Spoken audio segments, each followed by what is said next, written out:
Yo, we hitting the pick, number one on the board. Cat and Proctor, the Titan, that's who we adore. From the Alabama soil where the legends grow tall. A mountain of muscle, a wall for the ball. Then it's Chris Johnson, a DB, the island is locked. Out in San Diego where the defense was rocked. Pick 158, that's a steal in the light. A lockdown assassin, a shadow in flight. Then the second round, Rodriguez, the Red Raider soul. Texas Tech Heat, yeah, he's taking control. A linebacker beast with a nose for the play. He's bringing that love Bach thunder our way. Peace to the Phins, yeah, we building the brand. The baddest new brothers in all of the land. It's that aqua and orange, the colors of kings. Feel the bass in the trunk, hear the way to be swings. New blood in the water, yeah, the sharks on the prowl. Miami's most wanted, they making a howl. From the top of the draft to the end of the line. Everything's clicking, yeah, everything's fine. Welcome to the crib, fam, the legend is born. We taking the crown, yeah, we weathering the storm. Weathering the storm, yeah, you heard? Caleb Douglas, Will Cack, Merrick Chris Bell too. Texas Tech speed in the Ohio State view. Louisville Lightning, yeah, the receivers are deep. While the league is just dreaming, we staying out of sleep. Trey Moore, the edge rusher, Texas on the blade. Coming for the quarterback, watch how he's played. Kyle Lewis, the LB from Pittsburgh to the Heat. Michael Toft, the safety, making the secondary complete. Fifth round fever, we finding the gold. Seidel Troa, the TE, the story untold. Coleman Jr. and Campbell, Missouri to the heart. DJ on the guard, yeah, we tearing the charts. Max Llewellyn, the defensive end from the west. Iowa power, yeah, he's passing the test. It's that aqua and orange, the colors of kings. Feel the bass in the trunk, hear the way to be swings. New blood in the water, yeah, the sharks on the prowl. Miami's most wanted, they making the howl. From the top of the draft to the end of the line. Everything's clicking, yeah, everything's fine. Welcome to the crib, fam, the legend is born. We taking the crown, yeah, we weathering the storm. Yeah, weathering the storm, word up. Word up, aqua and orange for real. 2026, the year of the deal. Proctor, Johnson, Rodriguez, the whole squad, making it happen against all the odds. Peace to the South Beach, peace to the Phins. This is where the new dynasty begins. One love, word up, we out.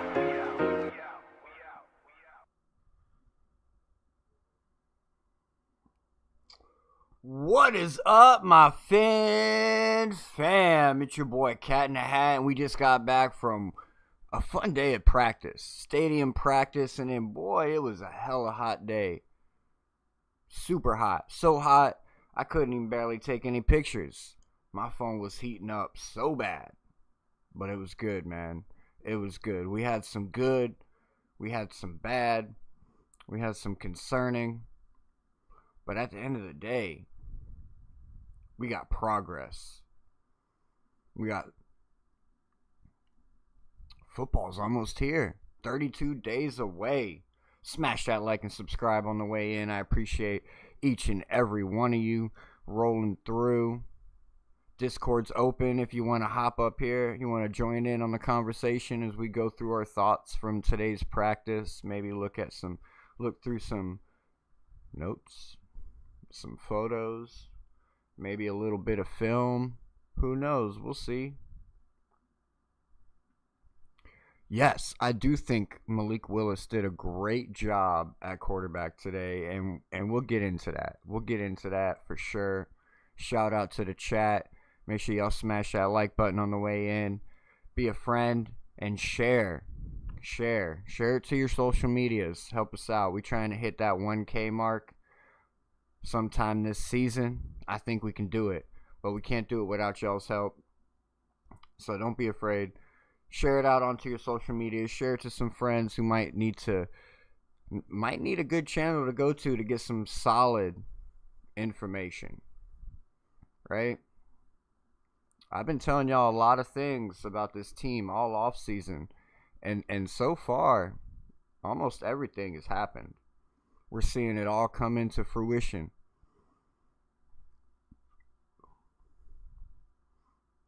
I told y'all Malik Willis is trending upward. When we first brought him in here, I did that deep dive. We went through, we broke down the film.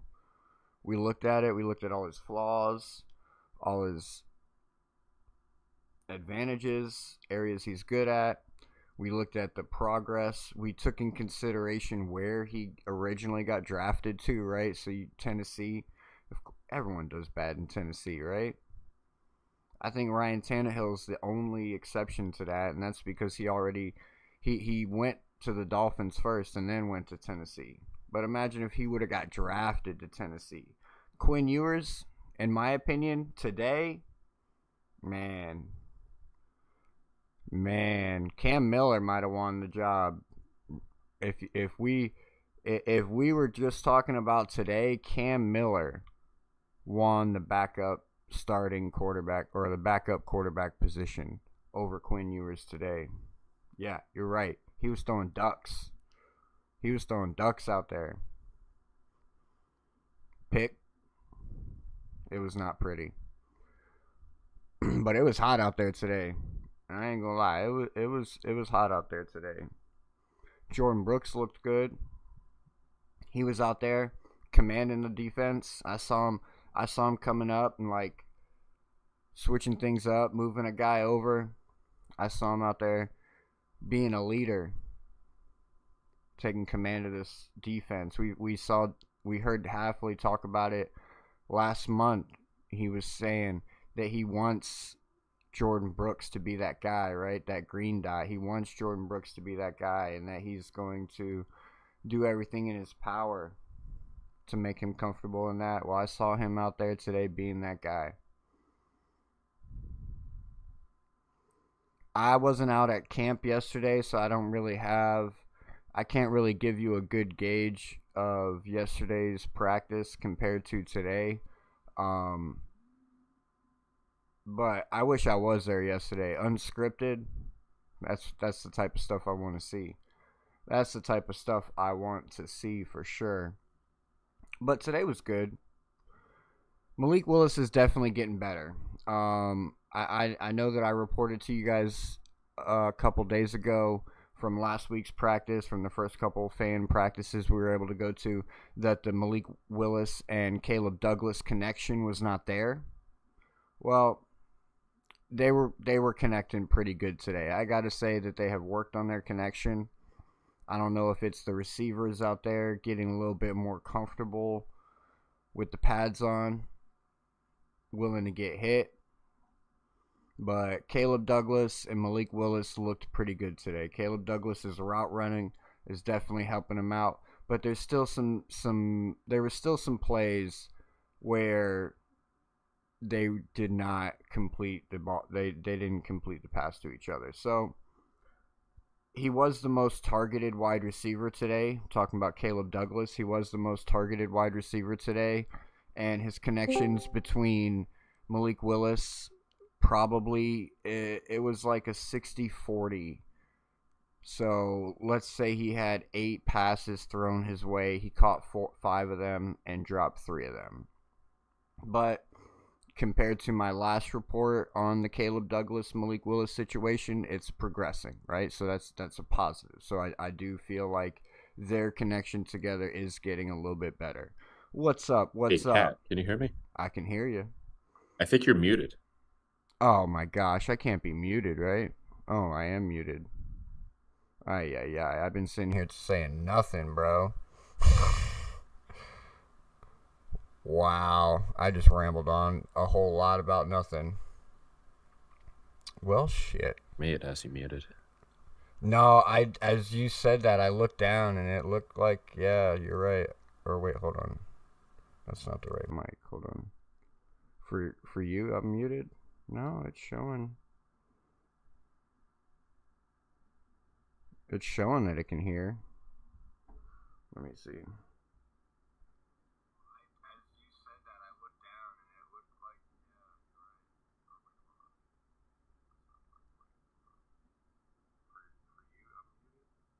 I think my Discord is messing up. I'm going to drop out and then come back in. Alright, yeah, no, because I wasn't muted.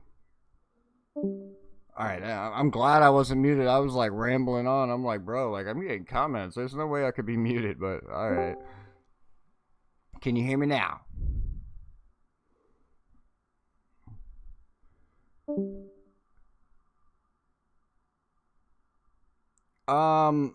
My optimistic record prediction. So when I did my 32 team prediction a couple weeks ago, the Dolphins ended up with a 9-8 record. I would say that that's definitely pretty optimistic. If our defense can perform the way that I expect them to perform, to where we can go out there and we can really be a force to reckon with, and I'm going to get into that from today's practice. I do feel like our defense lost the day. They ended the day doing laps, back and forth. So our defense lost the day, but they were doing really good in the run game, right? The front seven was getting there. They got some pressure in. We had a few tackles for loss. We had a few sacks. Chop Robinson got in the backfield. He got himself a sack. And we definitely had some more pressure. What's up, Joe? Can you hear me? Oh, I'm muted. That's why. Bro.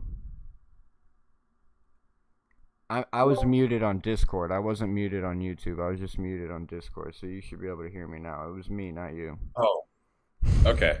Yeah, now I can hear you. Was that intentional? It was just me forgetting to unmute Discord. It wasn't really relevant until someone joined. You know what I meant? You know what I mean? Yeah.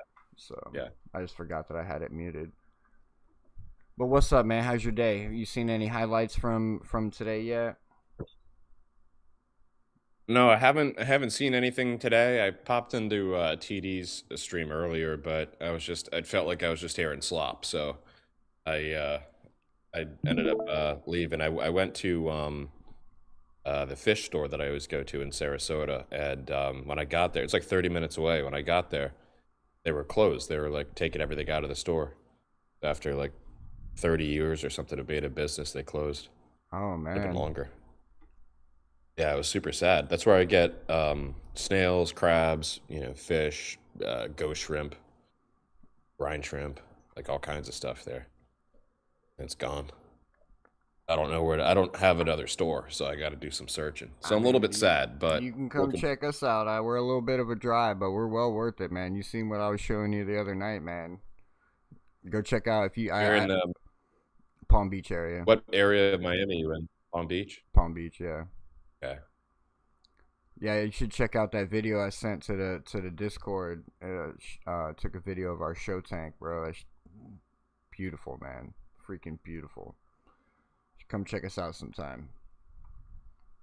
But practice was good today, man. It was hot, and I was just talking about the defense as you were coming up. I was talking about the defense technically lost the day. Like, they ended up running at the end of the day, to whereas the offense got to go back to the locker room.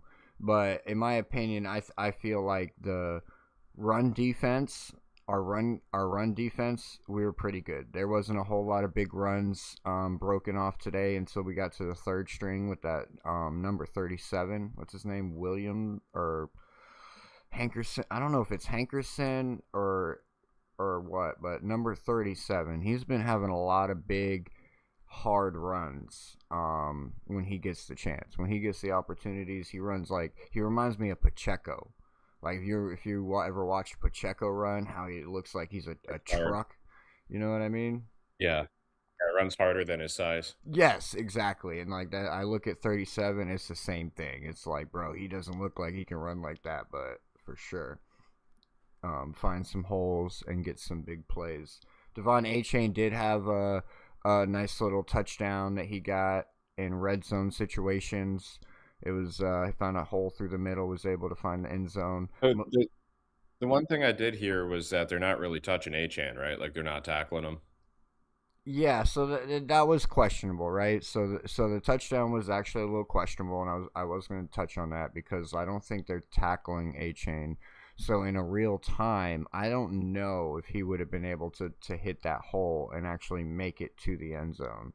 But is that common? Like, is that common for like a star running back to not be touched? I mean, I don't think it's that he's not getting touched. I just think that they're not allowed to bring him to the ground. You know what I mean?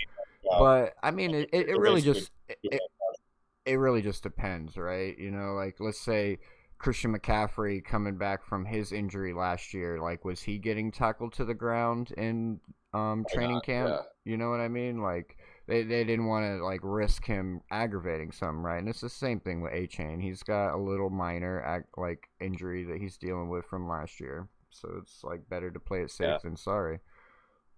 Because at the end of the day, I just want to know how guys can tackle though, especially someone shifty like that. No, there definitely you know, was some tackling today for sure. There definitely was some tackling today. I did get some film. I got some photos, but I didn't get a whole lot, and it wasn't really great because it was hot today. It was so hot today, I could barely take photos and videos. It was like my phone was overheating every minute. Every minute. It was yeah, like in my hand, just sitting in my hand, overheating. I'd have to like put that it in the happens to me shade, too. blow on And it. an old, It was crazy. it's an old phone you have. I mean, I guess, yeah. It's probably 2 years old, on going on 2 years old. But I Oh upgrade man, them mine, about that's every 2 years. that old. It's I think I've had mine for like 6 years, 7. it's mainly because of the case that I have on it. So like the rubber case that's on it, it doesn't. Right, traps all the heat in. Yeah, for sure. But Chris Bell Um, was warming up before practice today. He was looking nice warming up, so he should be good to go. In my opinion, we don't need to rush him. Let him come back at his own accord.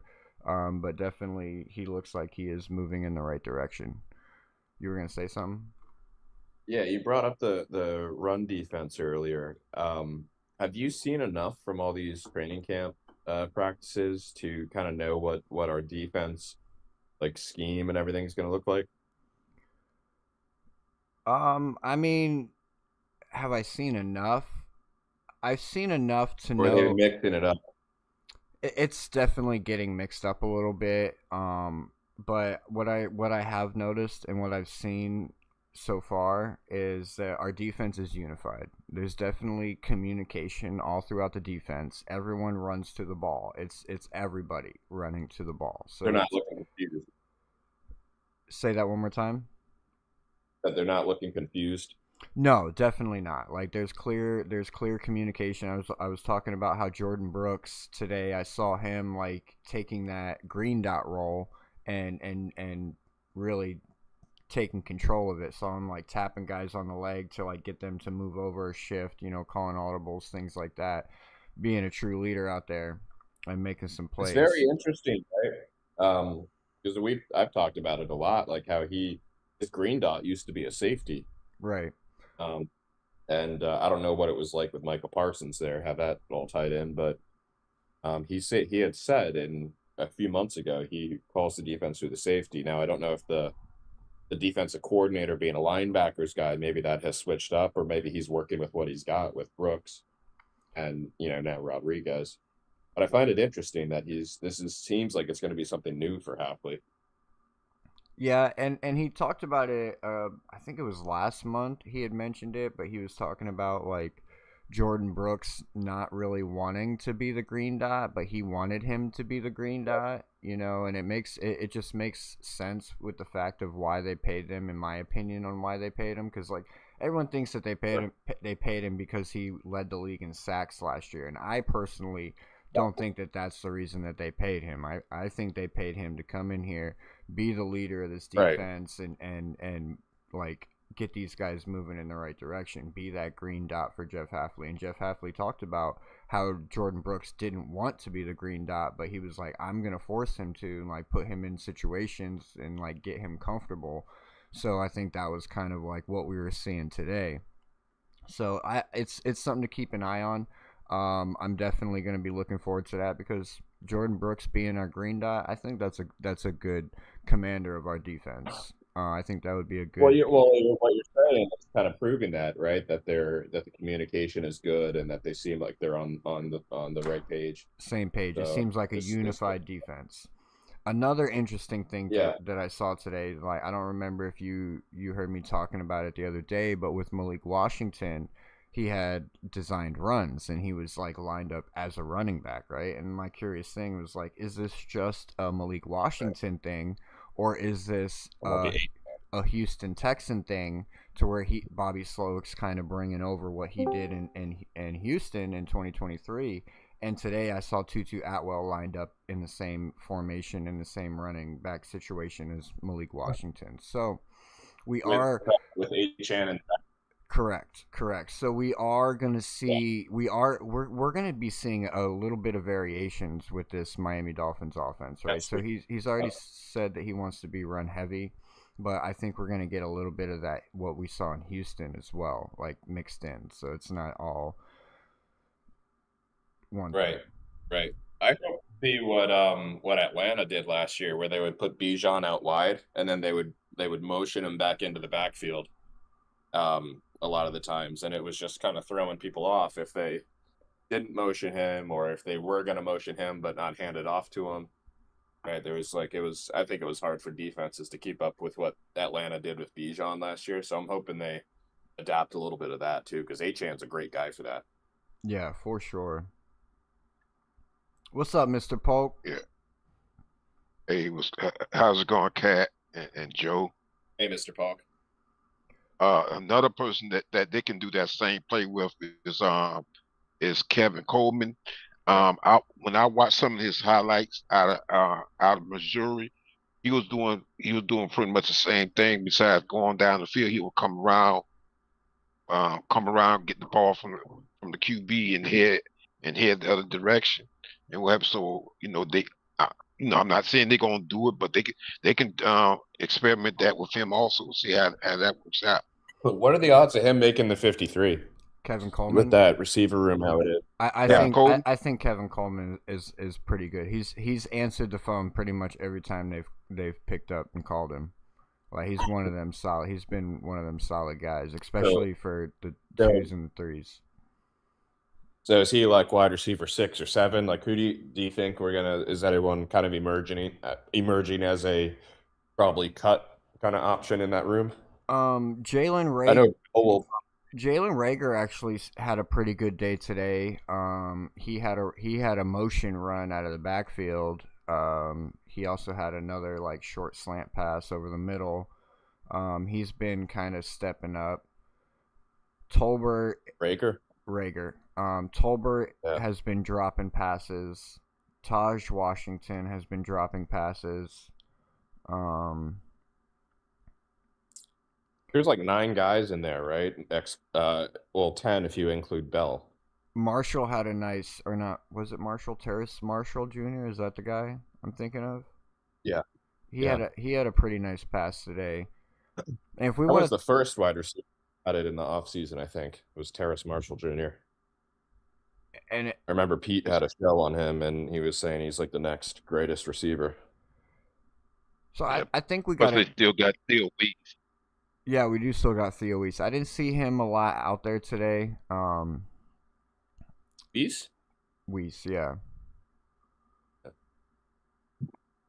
What about the offensive line? I was reading some stuff about yesterday with Patrick Paul. Like a lot of the notes had like Paul letting up sacks and stuff. I don't know if you saw that from the day before, but how did he look today? He was better today, but there were still some moments where pressure was able to get into the backfield. Like I said, Chop Robinson was able to get in. He was able to get a sack on Malik Willis. And there was couple other tackles for loss, but most of those came from the center. I think Ajabo it was either Ajabo or Uche. It was really hard to see numbers from where we were at. I got some pictures and some videos I'll put up here shortly. But I think it was either Ajabo or Uche got in on the left side for a tackle for a loss. But for the most part, the offensive line was holding up. They were doing good enough to not give up too much pressure in the backfield. Malik Willis did have to exhibit his legs a few times. He did a pretty good job, I'm going to say. Malik Willis definitely did a great job today as far as like going through reads, finding receivers open. Yes, there were a few missed passes, but it was also a situation where Jeff Hafley wanted them to try and throw the ball no matter what, whether there was something open or not. But there was also a couple opportunities where he was able to tuck it, run. He had a touchdown in a goal line situation. There was another situation where he had to roll out, and he was able to get 6 yards for a first down. And you can definitely see the speed. He like outran the defender, chasing him down. So it was like there was some positives, but there was also some negatives. So it's like if he had the pressure in the face, obviously that means that somebody got beat, right? but this is the time that we need it to happen. So these are the learning moments, and it was hot as fuck out there today. Early too, right? The morning was got hot early. Yeah, from 10 to 12. From 10 to 12, so it got hot quick. And during this time of the year, it starts to get hot around 8 o'clock in the morning down here. So it doesn't take long to get hot. It does not take long, and it doesn't cool down till get around 5 or 6 in the afternoon. Yeah, yeah. About 6 o'clock, it starts cooling down, which is nice because then you can go outside and it's not so bad. Well, All I'm right. probably gonna wait till like December to go to a game this year. That's a smart idea. Or even Yeah, I January. think it's gonna be an Bears game. I actually met a dude today. He's got tickets in 106. He's a rapper. You can see him in the picture here. Actually, I didn't meet him today. I met him at one of the other practices, but we ended up meeting up today. 106. That's pretty close to the field. He's on the end zone, yeah. So we're gonna link up. What is that? Is that on an end zone? Yeah, it's an end zone. Like the end zone behind us. If you click watch stream, I'm gonna start going through some pictures and stuff. It's in one of those sections behind us. Is there a section that's considered like how colleges have like the student section where it's like very passionate soccer teams will have like that one spot in the stadium where all the people with the flags and everything are sitting, the drums and all that. Is there like a most passionate section in the Dolphin Stadium? I would think that it's probably one. Yeah, Cleveland has the dog pound It's like in that section that we're actually sitting, I believe. in that photo. Yeah. You'll see like the dude. I don't know if you ever watch. Like, I'm sure you watch the games. You see them guys with like the Hulk hands and stuff. Like their orange Hulk hands, and he's got like It's hard to explain. Wait, so this was in Hard Rock? Yeah, this was actually in this practice today was actually in the stadium. They do that for the weekends for the fans? This is the first time that I remember them doing a stadium practice, to be honest, or at least that I've been to. All the rest of them are in the other I field, think that's good. in the practice field. I think that's where they should have their training camp. All of them, yeah, Put as many elements as natural feeling as possible. 100%, 100%. And they were tackling today like it was real football too, so it was kind of good. As you can see here, Yeah. Sully was down there. This is before. This is like as they were out, people were doing warm ups and stuff. You got Sully and Halfley out there hanging out. He ended up taking his jacket off by like 10:45. They were out there on the field doing their warm ups today. It wasn't a full 20 minutes today. It was more like 10 minutes, maybe 12 minutes of warm ups, and not a full 20 minutes.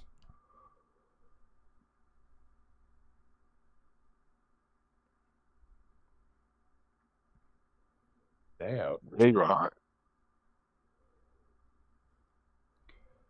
No, it was hot, Joe. It was. I'm just looking outside right now. It looks beautiful. I'm sitting here in my nice air conditioning, but outside is nice breeze that probably feels like a heater blowing. Yeah, Looking no. out the river, nice ripples of waves on the river from the wind. And I realized like that's the bad thing about being in the 100s there, because like where we were at, we like right now when this picture is taken, we're in the shade still. We're still in the shade, but like an hour from now, we were in like nothing but direct sunlight, and there's no breeze down there whatsoever. It was just straight like heat. That's why I like my 300s. I'll take my 300s. I get a much better view as well. Like I didn't really like the view that I had here. Like I really didn't. You'll see in some of the videos I did just, I can't see as much. Like I like being up in the 300s because you get like that downward aerial view, so it's like you can really see what's going on. It was hard for me to see what was going on in the trenches from where I was sitting. if that makes any sense, because you're literally looking straight down it. Oh yeah, you got a nice little breeze out there, huh? Yeah, good nights today.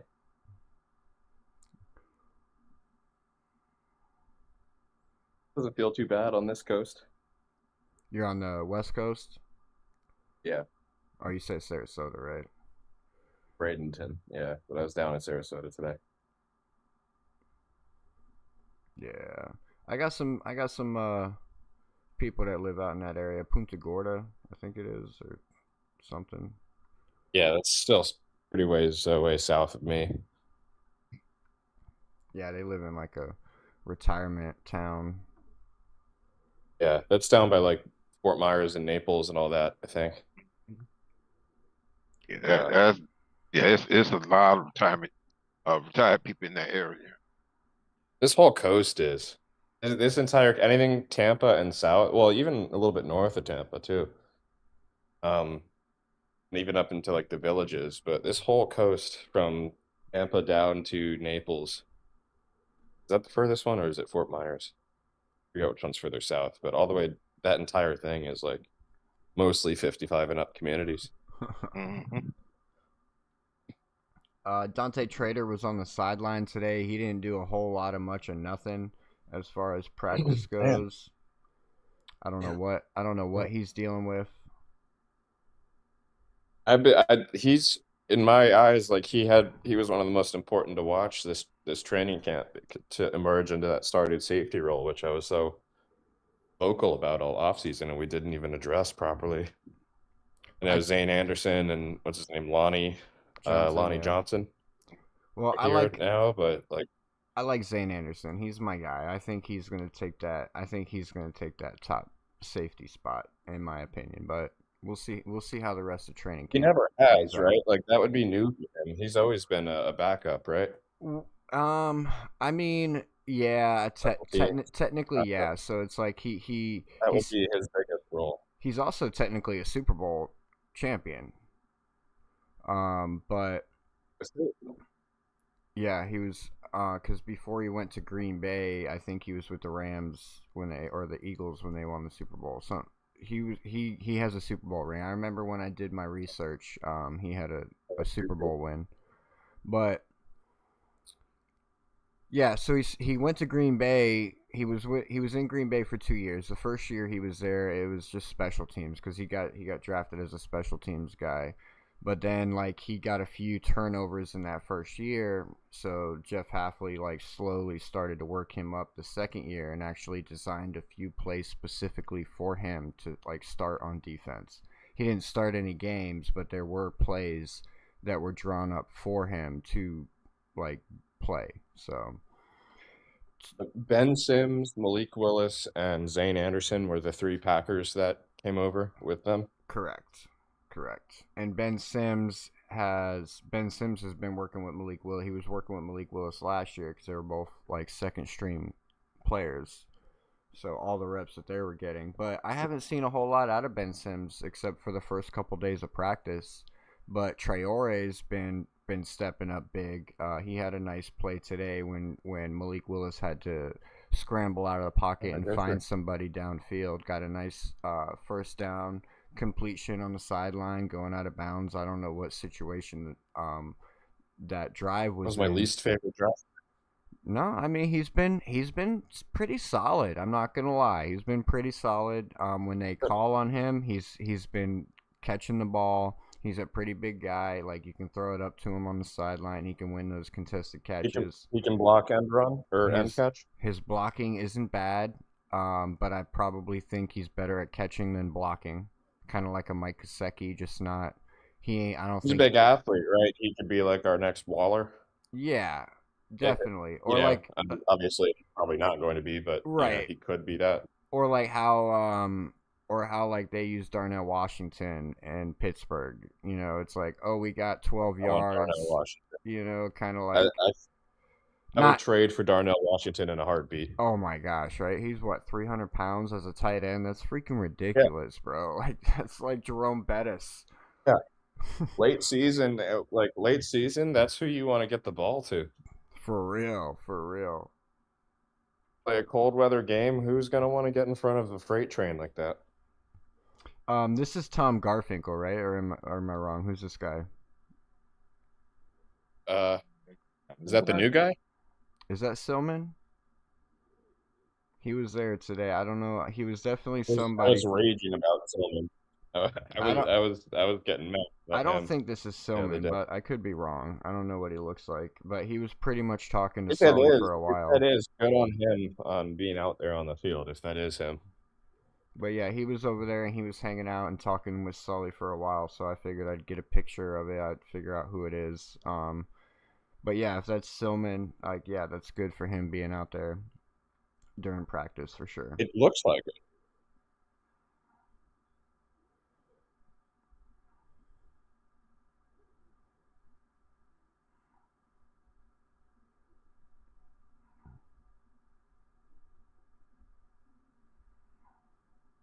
Big E went to shout out Big E. Got a picture with Big E today, so I'm out there. That man was wearing a black jersey, bro. He brave. He brave His out name's there. Biggie. Ian. Big E though. Oh, Big E. Oh, I thought you said Biggie, like Biggie Smalls. Biggie, Biggie, Biggie.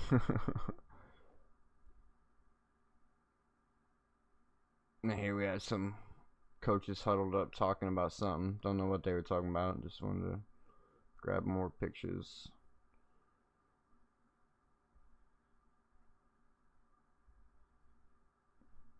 I tried to time that kick perfectly, but I was just a second too soon, like a millisecond too soon. But not a bad picture, anyways. Almost got it right as the kick went off. Yeah. So, you think this new kicker is gonna beat out Zane I Gonzalez. forget it. Yeah. Yes, yes, yeah. I think Riley Patterson's going to be the guy. I mean, he's younger, anyways, right? Wait, who do you think the kicker will be? Riley Patterson, same guy we had Oh, last year. Because he's still young, right? I think he's. no, I have no idea. I was so salty about Jason Sanders being gone that I didn't even look. I know, man. Jason Sanders, like that takes a hit, and I did some research He on that. he was more productive than Murray. Yeah, And we loved Olindo Murray. no, he definitely was. I did some research on it after he got dropped, and like, cause him and Young Ho Koo like got dropped at the same time, and Young Ho Koo got done dirty, bro. He got Yeah. picked up by a team and then dropped like 3 days later. You know what I We mean? never gave Sanders his moment in the playoffs either. Like there was never a chance where he could be like celebrated as the, And he's you got know, like as the he's got like a 86% percentage as far as field goals go. He's like one of the most yeah. consistent field goal kickers out there, but he can't kick a 60+ yarder, and that's where the NFL wants to go now. It's unfortunate. Right.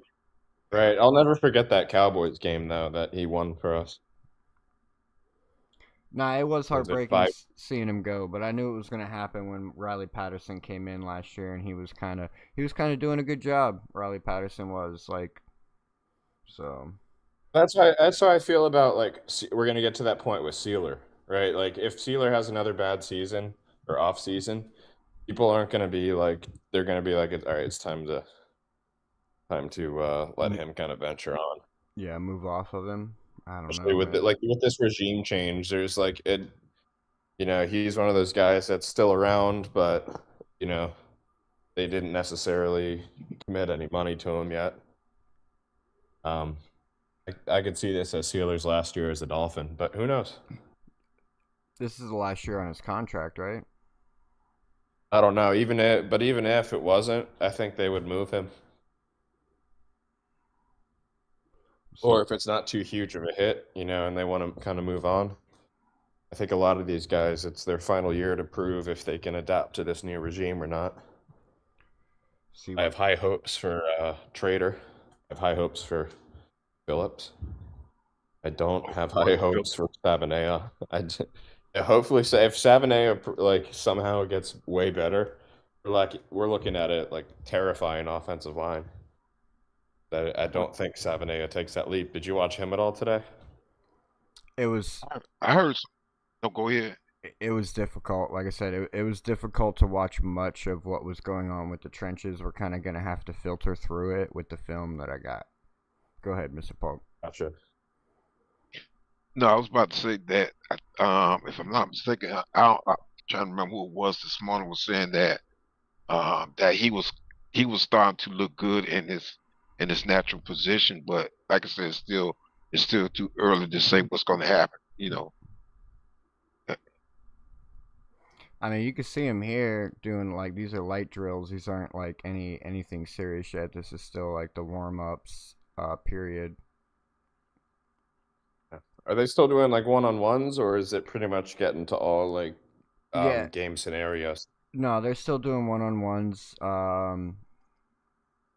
They do the warm ups. I didn't see them doing their takeaway drills today. That was one thing I noticed. I didn't see him doing any of the takeaway drills, and I don't know if y'all heard Jeff Halfley talking about it last week, to where he's been emphasizing takeaways, and like they have like 2 minutes dedicated strictly to takeaway drills. I didn't notice that today, but our defense has been doing a pretty good job at it, anyways, in my opinion. But it's definitely something that they should keep doing no matter what. Have there been any scuffles or fights in training camp so far? I haven't seen any. Not in our training camps. There has been in other training camps, but not in ours. Good. Good. Yeah. I hate that. A lot of people feel like that's like a necessary part of the process of a team, but I think it's such a huge waste of time Well, imagine being and the energy. Raiders right now. You had Max Crosby and Kirk Cousins get into a scuffle yesterday, and now neither one of them were allowed to practice today. Right. That's good on Kubiak. Uh, I think it's ridiculous. Like I get what people are saying, like it's a thing. It's showing that you're hungry and aggressive and all that, but at the end of the day, it's not necessary. right, and it also shows that your team isn't quite all on the same page either, right? Like Yeah. if they're sitting there Yeah. fighting each Yeah. other, like in my opinion, that's a Yeah. bad It sign. means the coach doesn't really have, he doesn't really have that control over the team. Yeah. They're not going to respect the coach's process if they're fighting each other. So I think it's good. I think it's good that they're staying organized. Even though Caleb, I think that concept is overblown. even though Caleb Douglas had a much better day today with Malik Willis, I'm still really high on Malik Washington. He's showing that we can literally use him anywhere. Like he's definitely been our best kick returner as far as the punts go, Nice, the kicks good to have go. a nice gadget like that. Yes, exactly. He's going to be our Debo Samuel for sure. He showed us that he can be used in the run game. He's showing us that like he can catch the ball. It doesn't matter if it's Malik Willis or Quinn Ewers throwing it to him. He's been really solid every time I've seen him in practice. Yes, he has had some drop passes. He had one today, but I mean that's not bad. You brought up the Debo Samuels ref. I'm listening. Who was Debo before Debo? A lot of people will reference Debo Samuels as like a running back or a wide receiver that you can use in A gadget guy. in like multiple ways. So who Yeah. was the gadget guy Who was before him? before Debo? I mean, if we Yeah, think 'cause about Debo- if we think about Jarvis Landry was kind of a gadget guy for us, right? Yeah. Oh, to me, he was always just like a volume merchant. It wasn't like we were handing him the ball in the backfield or doing like these little flip plays to him that much. God. But now, Joe, when you ask that question, you talking about with our team or with any team? With any team, yeah. Who was Debo? Because people reference Debo all the time, right? For player comps. let's see. Who was Debo before Debo? I take no, just in No, general. on any NFL team, Cat. Yeah, Cat. I'm trying to think. I'm trying to go through and trying to find a guy that was used like that. Yeah, it might take some time to think about it. Maybe he was, maybe he kind of revolutionized that, right? Yeah. The past 26 years? No, No, we're not talking about the Dolphins. I'm just saying in general, like who did how people refer to I know. someone as the Past next 26 Debo? years, though, like in the NFL. Like, think about it, though. Wait a minute. Didn't we have? Offense and defense, or just offense? No What are you offense. talking about? No, you're talking about somebody like Debo, somebody that's like Debo Samuel, and it could be on somebody that was on our team or somebody that was on another NFL team. Yeah. That was Debo before Debo. Wes Welker. Wes Welker. Yeah. What about Julian I'm a Edelman? Patriot. Size wise, no, but maybe I don't know. On the Patriots, he did everything. I think he was just like a slot, though. He kicked. He returned kicks. He was at the slot. He was everywhere. Like and Ooh, subscribe you know anyways. what? Like and NFL subscribe record. anyways.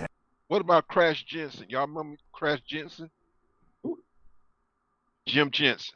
That used to be at the Miami Dolphins. Oh, you're That's going. what I'm saying. How far back are we going? Because if we're going far back, I can put Dion. I was thinking I got prime time. I was thinking like 2010s or even 2000s, like a little bit more. Okay. Yeah. Okay. That's going. I might That's have too to far look it back. up. Jim Jensen. But the reason I'm asking is because a lot of people use the Debo comparison. I'm just wondering, like, what did people say before Debo when they were trying to describe, like, compare that to someone? I'm pretty sure we can, we can find something the past 26 years, bro. There has to be like fantasy football wise, we should know this answer by now. Like receivers that were also used as running backs, basically. Yeah. Oh, wait a minute. We had one. No, not him. No, it wasn't him. No, good grief. Gotta look it up. Yeah, I do wanna touch on what Ghost just said in the chat as well. Like I saw that today. I saw that today too, Ghost. I do feel like Cam Miller has shown enough to compete for the QB2 job against Quinn Ewers. That's a hot take. That's a hot take. And now that I mean, it just makes sense, right? Now that we got rid of Gronowski, it gives Cam Miller the ability to get those extra reps instead of splitting those reps between him. Instead of splitting those reps between him and Gronowski, he gets them all. And in my opinion, bro, like we're not seeing progression out of Quinn Ewers. We're not seeing him get better. Cam Miller, on the other hand, is getting better. He's getting better with his passing, and he's showing that he can use his legs. He's actually had some pretty good runs over the last couple training camps to where he's actually been able to move the ball down the field. Sometimes even better than Malik Willis. Like today in one of our reps, we started on the 30-yard line, and he technically got the team farther down the field than anyone else. Granted, it was a big pass to 84 or 88. I don't remember the number it went to, but it was like a 40-yard pass on the sideline, and then put him in field goal range, and then from there it was kick a field goal. But yes, Cam Miller is definitely showing that he could potentially take that QB2 job away from Quinn Ewers. So my search just found was Percy Harvin as the Debo. Percy Harvin, that's a good one, bro. Yeah, I remember Percy. He was used. He won a Super Bowl, right? He was used in all kinds of ways. Did he win a Super Bowl or a Natty? He won something. Percy Harvin was the Gator with, I think, Tebow. No, but he won, I think, NFL MVP, Super Bowl MVP, right? Or am I off? Was that with Seattle with Russell Wilson? Was it? I want to say yeah, bro. I mean, now you got to fact check even deeper, bro. I want to say yeah. He was on the Tebow National Championship team in 06 and 08, and he was a Super Bowl champion with the Seahawks when they destroyed the Broncos. In the Super Bowl. He was also Rookie of the Year. What? In 2009. He's very highly decorated. Two-time All-American, two-time All SEC Freshman of the Year.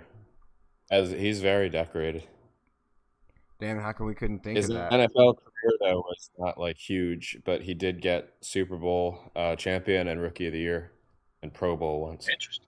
Good job, man. Congratulations, Pierre Garçon. Percy Harvin.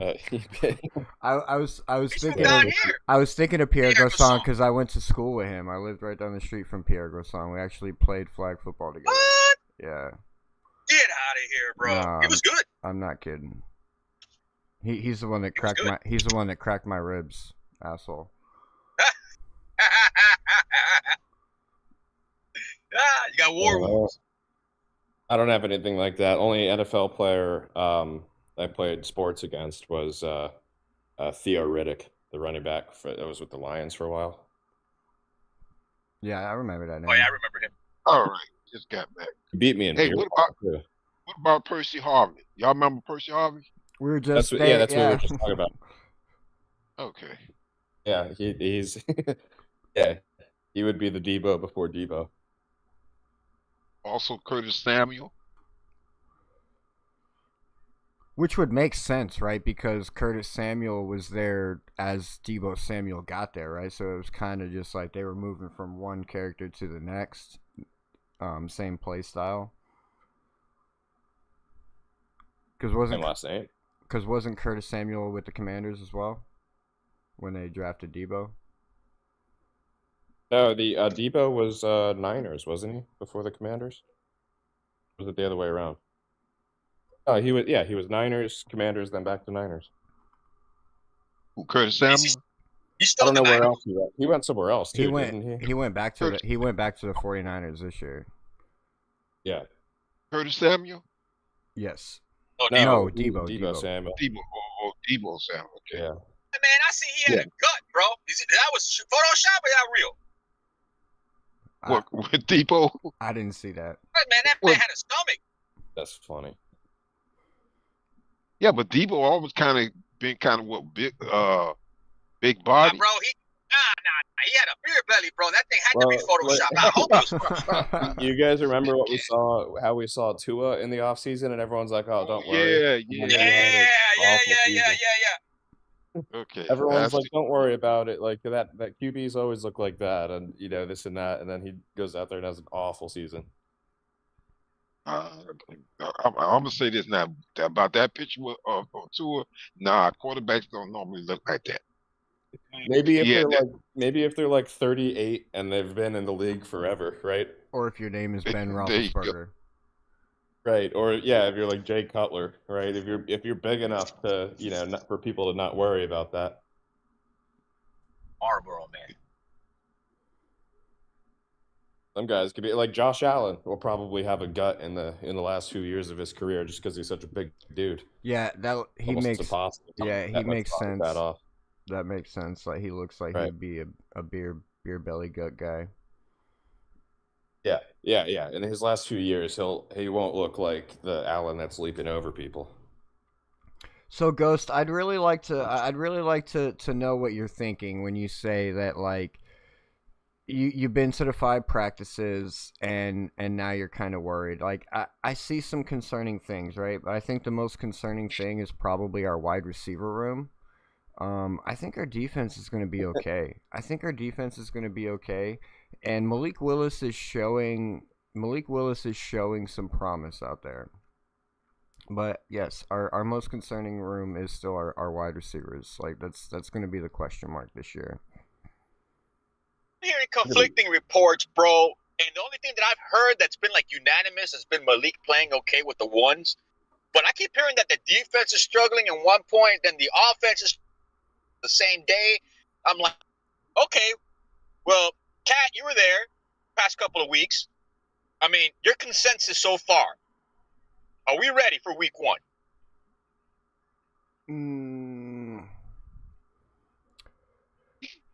No. Ready for week? No. No. Defense maybe. Not I mean, even really? like the run defense today was pretty good. There wasn't a whole lot of big runs that they were able to get through. So the run defense was pretty good. The pass rush was pretty decent. We got in the backfield a few times. Like I said, there were a few sacks, a few tackles for loss. There wasn't a whole lot of turnovers today, but there was some good pass breakups. There was some good contested catches.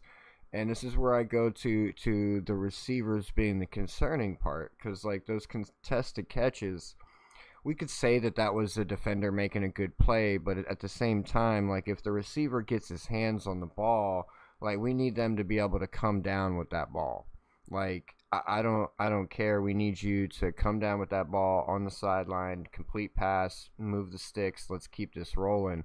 We can't be having our defense out there potentially tipping these balls up into the air for turnovers. And that's But what let me ask is you this: happening. Would you would, would you rather they go all out in front of the fans and risk it, or would you rather like trying to get a roster spot, go all out in front of a different team, in front of a different crowd, to get the ooze from other fan bases, like to see that, it's just not us locally that see what we see.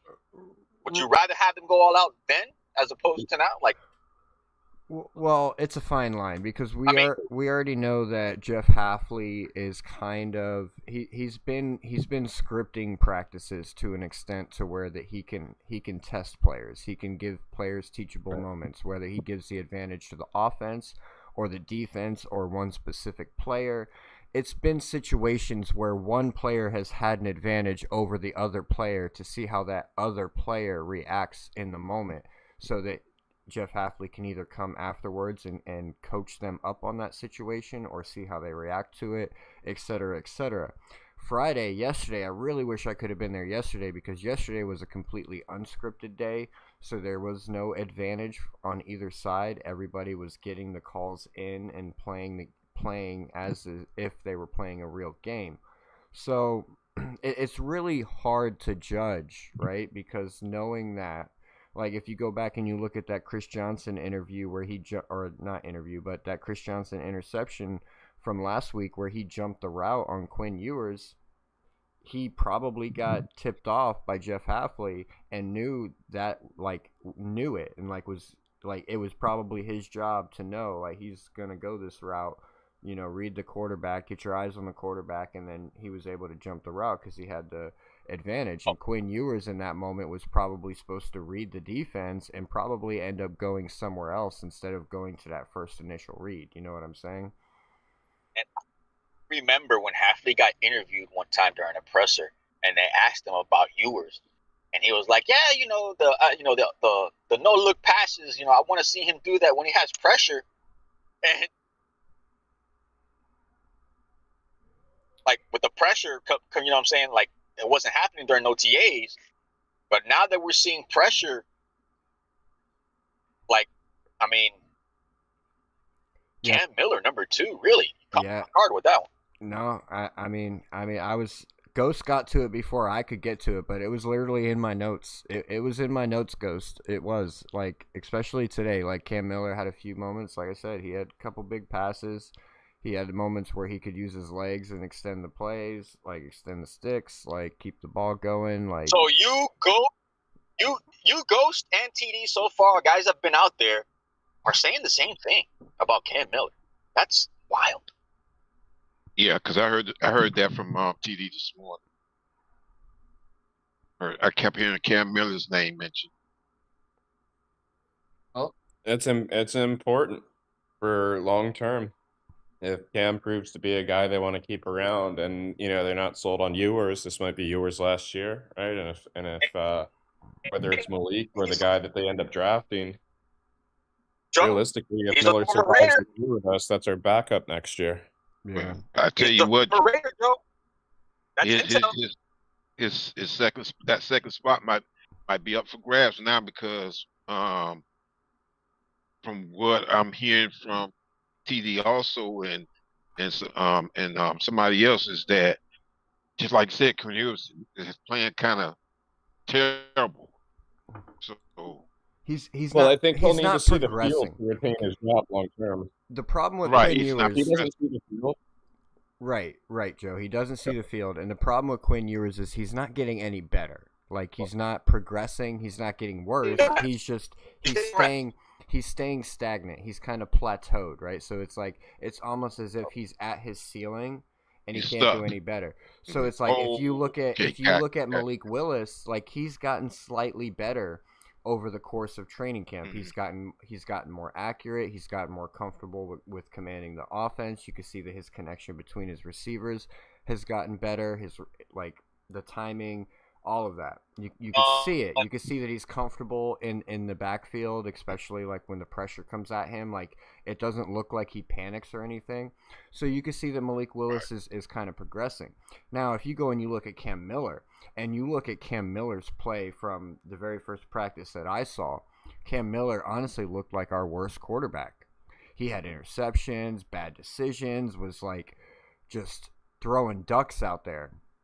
And then you look at him today, it's like Cam Miller honestly has probably progressed the most out of all of our quarterbacks as far as where he was in the first practice to where he's at now. So it's like, imagine him having a full season at being QB2 like next year. Like it may not be backup situation. It could be, you know what I mean? So we'll see how he keeps progressing. I do like how he's progressing. He's doing a good job. He's getting there at a fast rate. It seems like he's retaining information. So let's get this clear.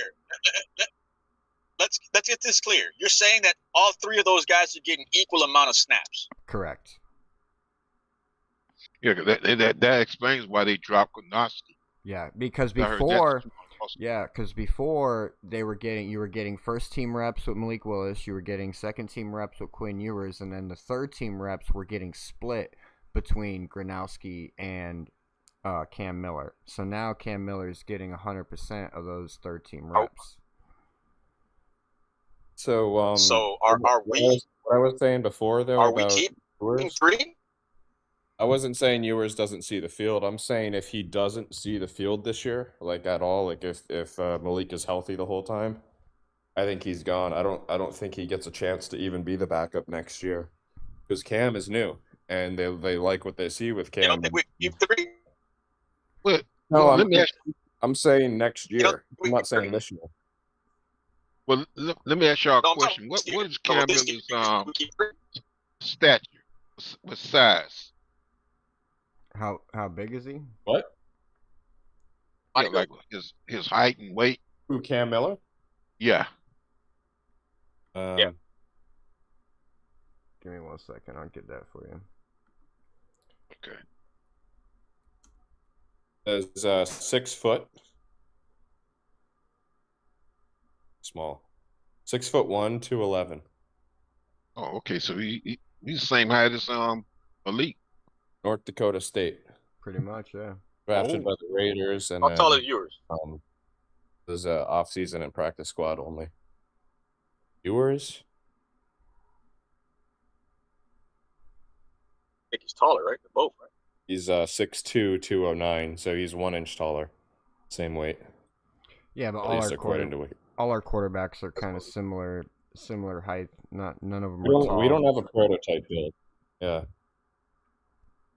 We don't have a prototype build QB on the roster. But that's what I did like about Gronowski is he was bigger. Yeah, I think. But he was slightly bigger. I think he was 6'4". I think he was. That's what I'm about to say. And that's why I liked Drew Aller coming out of the draft, and I was hoping we'd take a shot on him. Yeah, I wouldn't have been mad if we would have took a shot on Drew Aller at any point in the draft. He's a big guy, kind of like a Josh Allen build. Like that's what I was like kind of hoping for. He's him. in a good situation, sitting behind Rodgers too. Well, I mean, let me ask you guys this: if you're the coach to a brand new organization and you want to start off on the right foot as far as the quarterback slot, do you keep 3 or do you only keep 2? No, I mean we keep 3. You got it. I think you got to keep 3, right? Well, at least protected on the practice squad. Yeah. Yeah, that's what I'm about to say. If you're gonna put him on the practice squad, you got to find a way to protect because he will get snatched up. I don't think our practice squad players will be worth protecting, aside from a QB. I really don't. I mean, if somebody else gets rid of a quarterback, that's the only time we get to a slot, like a swap. If not like a swap. Well, I mean, like that's drop not pick up, but that's not entirely true either, though, Joe. Because like there are some other teams out there in worse situations than us. I mean, I don't know if y'all have watched any of the Arizona Cardinals practices, but they're struggling over there, man. Yeah, but you're going to steal players from other teams' practice squads that have more talent on it. Our starting 53 is going to be Well, I mean, lacking so much talent alone that our practice squad's not going to be appealing at all. Possibly. Well, there's a saying that they got there's a saying that goes, Joe. they got both of their QBs locked up though, right? They got Jacoby Beck Brissett. looked good. Beck looked real good. Beck might take that job. Yeah, Saying, you they ain't got- kid. Y'all seen that game? I fell asleep on it. They need to give Beck a shot. Well, there's no point in starting Brissett.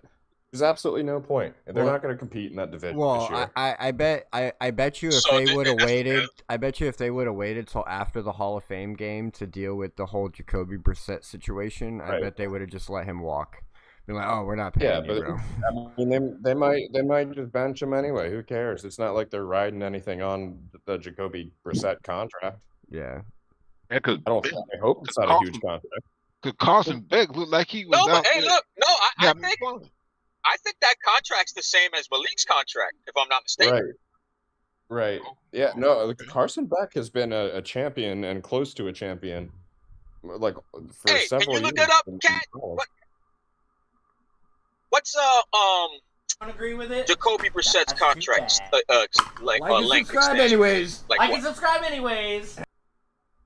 I try to look it up also, but yeah, go ahead. I got you. Yeah, yeah, Mr. Paul, I think it's around the 40 range. I might be wrong, but if it's in the 40, that's almost the same like what Malik got. 1 year, $15.5 million fully guaranteed with the Cardinals. That's not enough for me to 1 be year, like 15 million. Yeah, that's not enough for me to be like, we need to start this guy over young talent that's showing more promise. I Yeah, don't think that's anyone attached Yeah, to him. He's not selling jerseys, right? Oh, Like no one's going to the definitely game to watch Jacoby Brissett. Yeah, So but if I was them, I'd start back and understand if they need to go QB or not next year. Mhm. Yeah, because from what what little bit I seen of Beck, yes, that's a good agree, man. He's playing like he's been in the NFL for a little bit. I mean, he looked all comfortable and looked like and everything, man. I don't know. It just You know what Georgia fans told me Quarters they about played him? him. Georgia fans said he's a great QB, doesn't get along well with his teammates, but he's a phenomenal QB. oh Hey, how many quarters he played in that game, Mr. Paul? no, I don't remember Cap because I fell asleep halfway. I watched the first half of the game, but I fell asleep on the other half. But man, he was playing good. He looked like it's like he's been in the best way I can say. He looked like he's been in NFL for 3 or 4 years. The way he was. There's a reason he was the third QB taken. There's definitely a Mhm. reason that he was taken over Aller and some of the other guys. He looked good. I ain't gonna lie. And I know it's too early to say that. I know it is, but just If the Cardinals feel like they got a guy in Beck and they Mhm. go into the draft and they land Jeremiah Smith, the pair opposite of Marvin Harrison, my goodness. yeah, that's gonna be a problem. And then they have Love in the backfield. That's gonna be an absolute problem. And Trey McBride. Yeah, they definitely have an offense. They definitely have an offense, but Marvin Harrison has definitely had issues with dropping balls this offseason and during training camp. Yeah. He's dropped a lot of passes. Just going to say that. And If I'm the team that drafts Arch Manning, I'm trading for Marvin Harrison Jr. as well. I'm getting Manning to Harrison touchdowns. But Well, let me ask you all a question. Crazy. No, go ahead. No, go ahead, Mr. Paul. Do y'all think Marvin Harrison is trying to get off that team? It depends who their next QB is. Because he sat through Kyler and now he's about to sit through Jacoby Brissett, possibly Beck. You know, if they go through Brissett and then they either don't draft a QB or they draft someone that's crap. And your division consists of the Niners, the Rams, and the Seahawks. But if you're trading for a disgruntled receiver, are you trading for Justin Jefferson or Marvin Harrison Jr.? JJ. I want Justin Jefferson. JJ. Yeah. JJ's shown more consistency, even with bad quarterback play. Like Marvin Harrison last year literally like gave up a pass that could have put the Arizona Cardinals, at least in field goal range. Like literally caught the pass, bobbled it while he was like running, and then popped it up into the air and right into a defender's hand. And this was on like a Thursday night game. That's the only reason I saw it. It was like, what are you doing, man? Like literally, it was like three whole strides, and he's like bobbling this football up like in the air. And then it like went right into a defender's hand, like almost as if like, I don't want to say it, but like it looked like it was like a scripted moment to where like that was supposed to be an interception or something, because it just, I got video somewhere. I'll share it in the Discord later because it looked That's really how weird. I felt watching every Rangers game last year that I watched. I didn't watch them all, but everyone that I did watch, it felt like they were just throwing it directly to the defensive backs or linebackers. It also felt that way watching Tua. Oh my goodness! But that was Yeah. intentional. That Yeah. he was actually trying. He actually was just He was that trying to bad. win. He was just that bad. But Yeah. I wanted to touch on with Ghost, because I know our wide receiver room definitely seems concerning, but there's something that I've been preaching all off season with Bobby Slowick and the Houston Texans in 2023, and the fact that I seen another wide receiver lined up as a running back and getting a running play gives me more confidence that this team is going to look more like the 2023 Houston Texan team than the 2025 Miami Dolphins team. I'm not saying that it's not going to have some kind of Mike McDaniel run scheme sprinkled in, but I'm just saying we're going to look more like the 2023 Houston Texans, to where we spread the ball out, where we get yardage, and we don't use big names because we don't need it. We're spreading the ball out. We're not going to have a single receiver over 900 yards. I've already said that. Like, it's going to be so spread out. We're going to have receivers and tight ends running the ball, whether they line up as a running back or they come around and they get it through motion. Either way, we're going to look like that 2023 Houston Texan team. And the fact that I've seen multiple... Which tight ends would take the handoff? I could see Greg Dulcich doing it. Maybe even Kazmarek, right? Because he's a blocking tight end. So you would think if he's a blocking tight end, he probably could take a hit, maybe break a tackle, get 4 yards if you need it. Things like that. And like what I like what you're saying. I don't know what tight end that would be. You know. Yeah, I don't know either. I mean, Or- maybe Ben Sims. He's a really big guy. You know what I mean? He's what, I like Ben 6'4", Sims. 200 something pounds. So he's a pretty big guy. This is why Tyler Warren would have been such a nice tool to my have from last year's gosh, draft. man, Tyler Warren, Would have been a perfect fit. game changer. So they need to give Kevin Coleman a try at that, because that's what he did at Missouri. Yeah, and we got plenty more Yeah, man, practices play on too. best players, man. This coming week, we're gonna be going to Washington. We're gonna have a practice against Washington. So that's really what we got to wait for, right? Get There's to just play one against thing that another I would be team. happy with anything offense. As long as it's not a bunch of screen passes like we've seen for the last however many years, I'll be happy, right? I'm fine with it. Oh yeah, I know what But you're if talking about. offense if that becomes like the calling card of the offense, I'm gonna be so mad. I mean, well, Joe, think about it. We've been hearing what? What have we heard the past since OTAs? You know, we've been hearing guys catching balls down deep. Right. know? Right. And at the Yeah, time, A-Chain, but I mean, A-Chain it's tricky because you didn't want to overutilize him. No, it But, sounds. I mean, you got to yeah, think it about sounds, it sounds like you we're gotta more go with him. vertical. It sounds way more vertical, Yeah. but like you said, like once A-Chain's live and it's a real game, like I hope it's not just dumping it off to A-Chat every single play. I really hope that's not what it is, because one, he'll get injured, and two, it's predictable. Exactly. Yeah, and I'm excited with what I hear about the vertical element of the offense. And we have been, and we've been connecting downfield too. I mean, it's not just like, oh, we're taking shots downfield. There's been some good connections downfield. So, and I think that's look, and let me tell you something. I think it's more the players getting involved too. Malik Washington spoke his mind and told the coaches, "I'm here. I can do these routes. I just need more time on the field." and the next And I think that is the beginnings of a guy who wants to be a leader on the team, bro. Like, give me the ball. And the next day, that's when we seen him get those running plays. That's when we seen him line up as a running back and get those running plays. It's a do or die year for him. This could be huge. Yeah, I mean, it's same. Yeah, he's in the same situation you were talking about with Zach Sealer, right? He's got to come out here. I think he's got to come out here Sealer and has perform. But Sealer's proven himself enough to where another team, I think, would give him a starting role, like if we move on. Whereas Malik has not proven anything really yet. He'll be like a Jakeem Grant again. Right. If we move on from. Yeah, no, you're 100% right on that. He'd be like one of those. He'd be like the guy getting signed to a 1-year deal for the next team that tries to do what the Miami Dolphins are doing right now. Exactly. Yep. And people are going to look at that receiver room and be like, Malik Washington. This is nothing. Who's this guy? He's been on special Yeah. teams. He's a good kick returner. Yeah, they're gonna be like, oh, that was the guy behind Tyreek and Waddle on the Dolphins, like how we talk about Atwell behind what's his name? Devontae and that's on the Puka. Well, it was before Puka, I think. It was Cooper Kupp. Well, actually, he was behind Puka. No, too, he was but, on the Rams. He wasn't on Exactly. the Seahawks. He was on the Rams. No, when Kupp was on the Rams, though, is when Atwell was still gotcha. behind.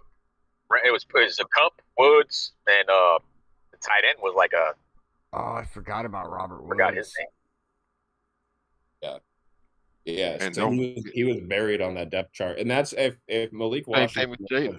Yeah, same thing with Tolbert. Yeah. Yeah, same with Jalen Tolbert. He was what? He was like two. It was like two guys in front of him. Well, What's my boy name? CeeDee Lamb and George Pickens. But not only CeeDee that, Lamb, if you think about the type of receiver that Jalen Tolbert is, it's like him and CeeDee Lamb. They're the same type of receiver. If you had to choose, if you could only put one of them on the field, who are you picking? Right. CeeDee Lamb every time. Exactly. But if he shines and our offense becomes Chris Bell, a good Malik Washington, and then we draft someone like Smith or Cam Coleman next year, that could be pretty nasty. Especially if Malik Washington can become a Debo Samuel for us, right? Right. That's what I'm saying. I'm gonna let y'all cook for a minute. Tolbert used to play with Malik. Did Jalen Tolbert used to play with Malik at Liberty? Yes. Or was it? Yes. It's some kind of connection. It was during the that college game that they have where they put players together. He also played with Salyer and Greg Dulcich on that team. I had no Really? idea. Those were very that those were intentional moves. Very intentional moves bringing them in. Wow. Yeah, those connections. But it be Malik. So you figure right. After. You got Dulcich.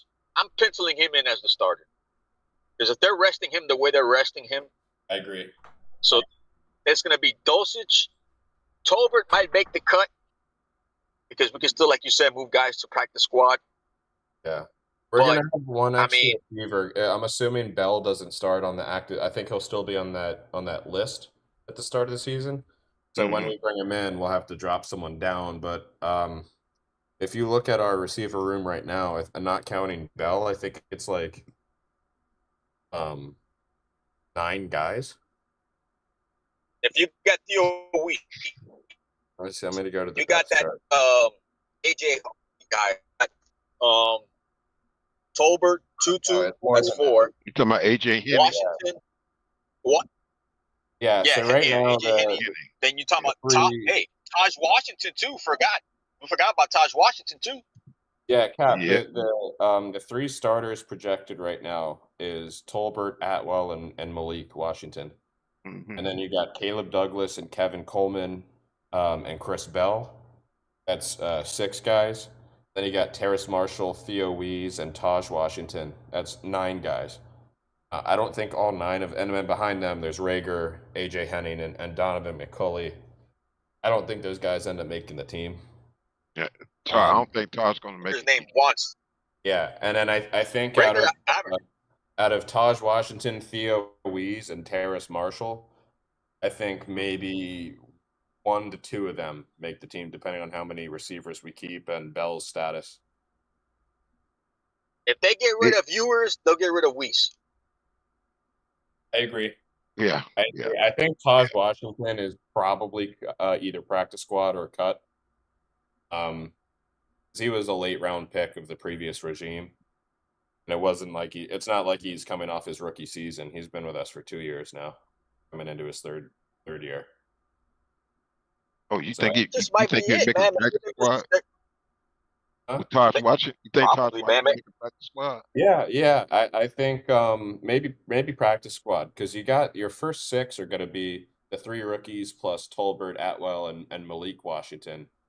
And then if you're keeping, and let's say Chris Bell is not on the active roster week 1, you probably keep Terrace Marshall Jr. at that point, which is 6 receivers with a 7th coming back in a few weeks. I So think practice squad is full roster, like the same amount? How many guys? 12? You keep 12 on each side of the ball?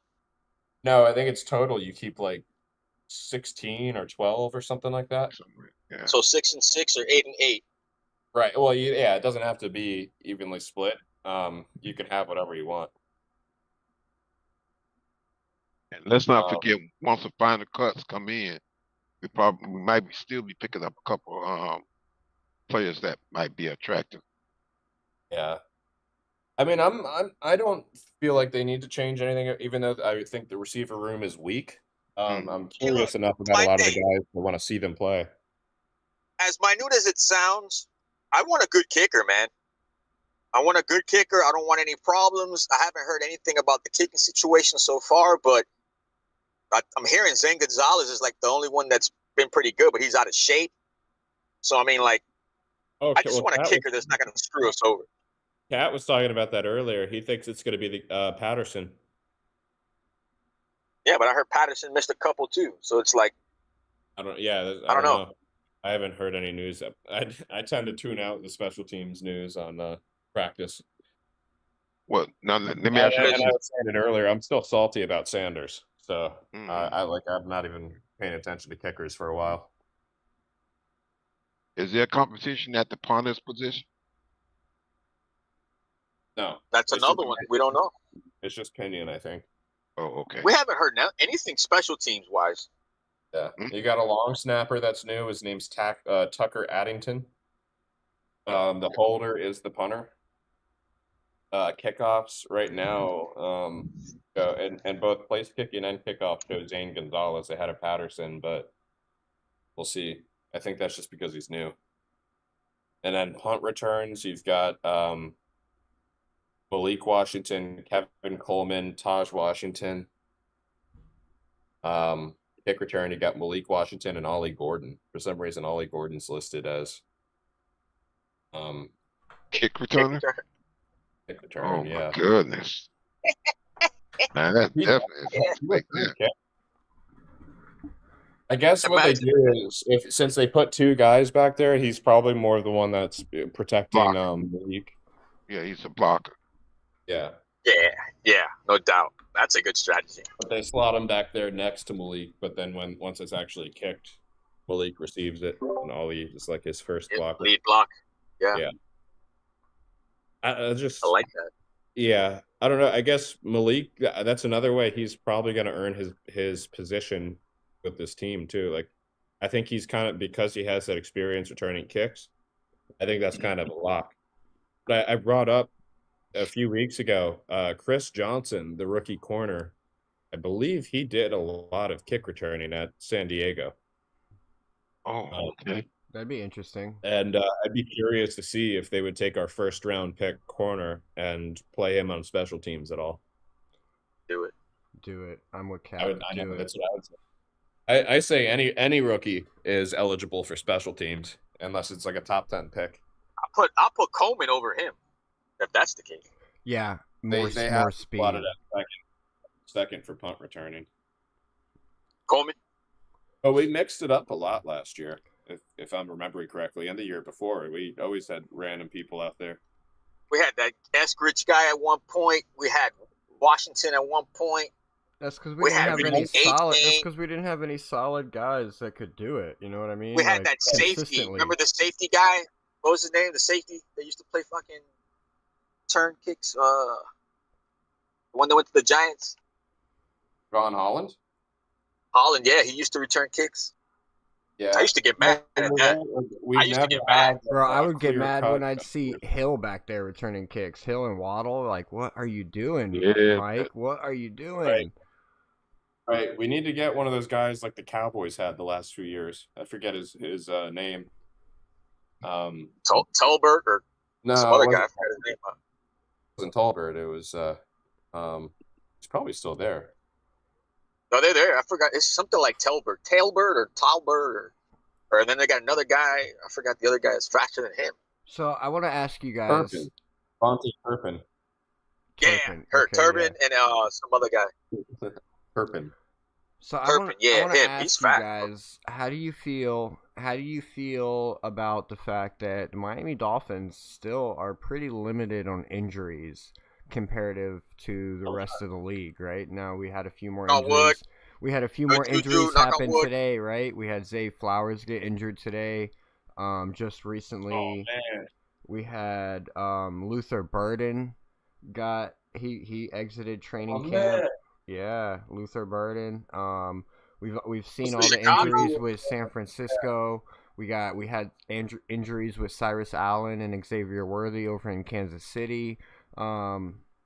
And the only injuries we're kind of dealing with right now, like Dante Trader was on the sideline. We are dealing with some injuries. Like, we're not completely scot-free. Like, we do have a few injuries. Injuries. Say that again, Joe? We mostly have pre-existing injuries. Correct. Nothing like it's not stuff from camp. It's stuff that people were already hurting. And that's where I wanted to Right, get to. Go ahead, Mr. Park. Storm Duck. I mean, it seems like it's nothing major because they said with Red Dosage, he should be ready for the Washington game. Also too, we got to keep in mind that when I don't know if this happened before we got the new strength and conditioning staff, but they had the guy doing stretches before for the practices and what have you. Agree with And it? That's now, too I'm bad. quite sure that plays a role Like in and that. subscribe And anyways. then, Like and you subscribe said, anyways. got new staff in here, so let's see what they can do. But this is good because I'm telling you, man, in the past, oh my goodness, we had so many. All right, football fans, listen up. Forget the trade deadline, forget the free agency frenzy, because we have the most important piece of NFL news you will hear all season. Running drills and practices properly. Right? Oh, Extending they told him, our guys. stretching. Right. Yeah. Exactly. Taking good care of the players through practice. Alfie told him, man, don't let nobody walk. I want to see guys running. I want to see guys, until they get off the field. Hydration, and he kept putting the coaches into account, bro. Like, this is on you guys now. Like, I'm doing evaluation not only on the players but on you guys too. Yeah. I don't know who show this was what this was on. They showed a coach or like a coach that was leaning on like a machine or something like that. That was me, bro. That was me. Yeah. Oh, okay, that was you. Yeah. And yeah. Coach Shapson got on this case about that. Okay. Yeah, that was kicked you the out? practice. That was the practice where coaches were running at the end of practice. But yeah, I saw. Oh Lord! I don't know what coach it was, but I think it was the linebacker coach maybe because he was talking to Jordan Brooks. But yeah, he was sitting on a piece of equipment talking to Jordan Brooks. And then at the end of that camp, I saw coaches running laps instead of players. No player was running. Well, that's more about optics, I think, right? Like sending a message to the players that like even your coaches are held to a certain standard. We got Also, nothing but young guys, bro. You remember back in the day, they used to be like, big dudes walking around in like 50s and 60s and stuff like that with beards. Now it's all like young guys and stuff. The coaching staff? Yeah. Yeah, for sure. Well, they're dipping a lot more into like former players earlier than they used to. Right, yeah. And coaches stayed around on teams a lot longer too. With a longer tenure, you tend to have older coaches. All right, so that reminds me, Ghost. Ghost wrote in the chat, Malik has been good enough, but I have legit concerns about his fundamentals and execution from the pocket. His accuracy is also erratic at times.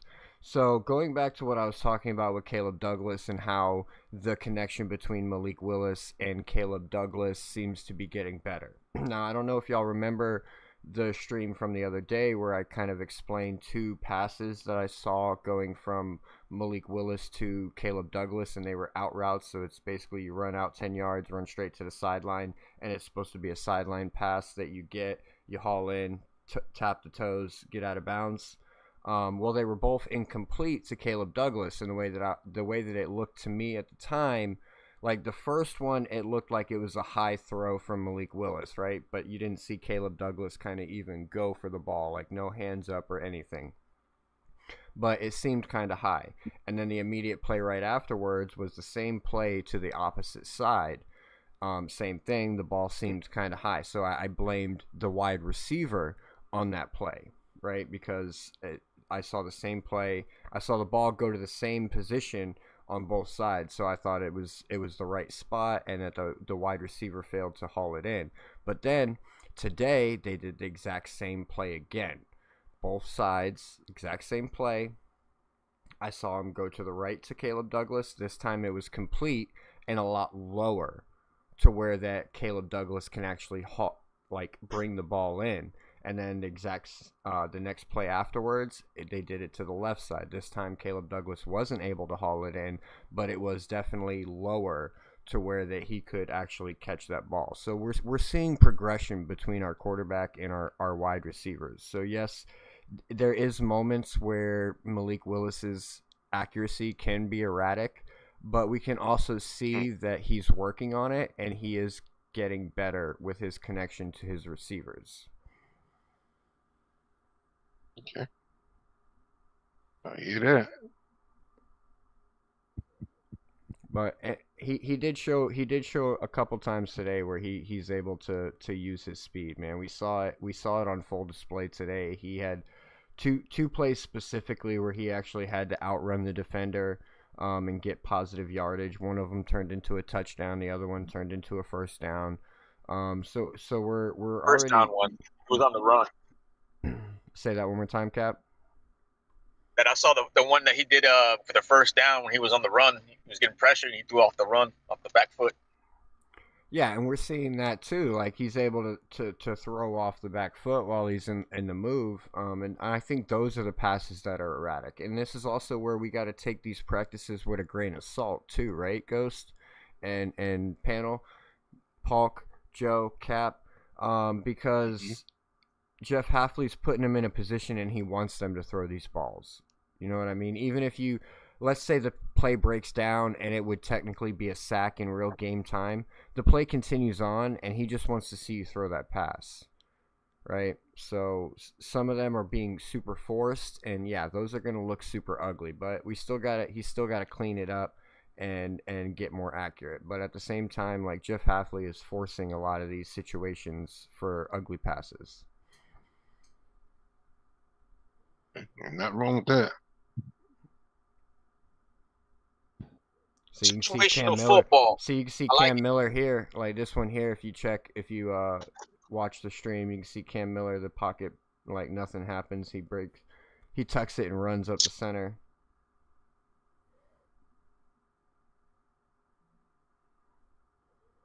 And then we didn't see anything like that from Quinn Ewers today. There were no moments where Quinn Ewers even like thought about tucking it and running. And that's the difference, Bro, right? you got the video. Like, I didn't even see it. You got a stream going on the other side with the video. Yeah, man. Nice. And afterwards, after I get off stream, I'll share all this film and photos into the Discord as well, so y'all can go back afterwards and check it out at your own leisure and use it if you want to. Use whatever you want. But it was hot today, bro. I couldn't get a lot of film because my phone kept overheating, man. It was so bad.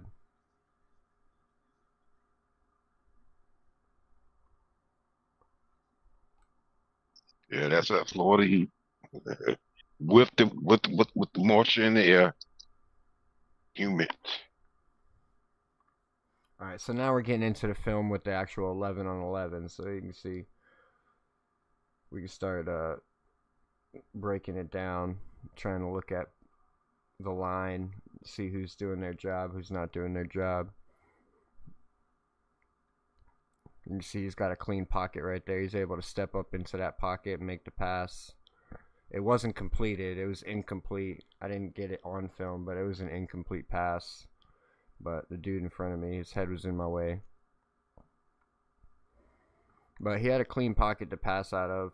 That was a nice, pretty pass. You could tell, like, when he has the time in the pocket, and the pocket's clean, and he's able to, like, step into his throw, he has a really pretty pass and pretty accurate.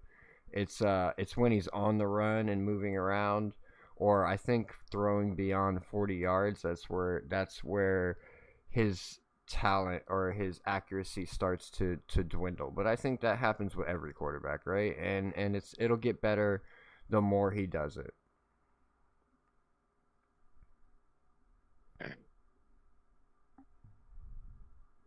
But we can zoom in here.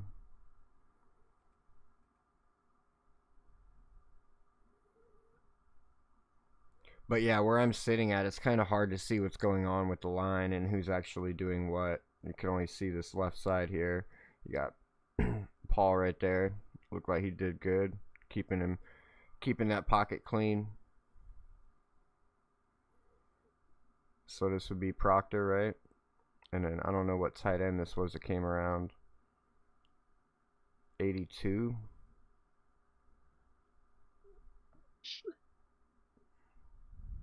But it looked like 82 was sitting there, like, if you watch him, like, he's definitely a tight end. So it looks like he hit the block and he turns around. So he could have been a dump off right there. And honestly, if he would have went to 82, that would have been complete and good for probably 10, 15 yards maybe. Watch, 82 right here. Gets the block, turns around, wide open, nice. Nobody around him. He could have caught that pass and ran for another 10 yards. But this is a situation where, let's see how many reads Malik went through, right? So, gets the pass, fake handoff, 1, 2, and then back to his first read. Didn't even look past his second read. He went to his second read and then went back to his first read. Right here. 1 read, 2 read, back to third read, or back to first read.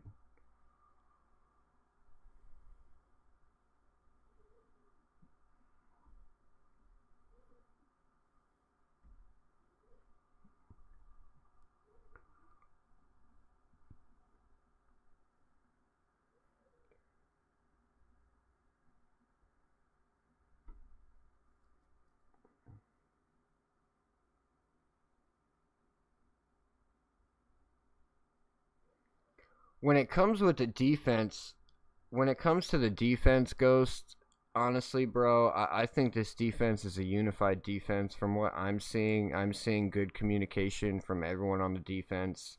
I'm seeing members of this team being leaders and commanding the defense, like Jordan Brooks. I saw Dante Trader during one practice do it, and they're all running to the ball, like. Every play, everyone on defense is running to the ball.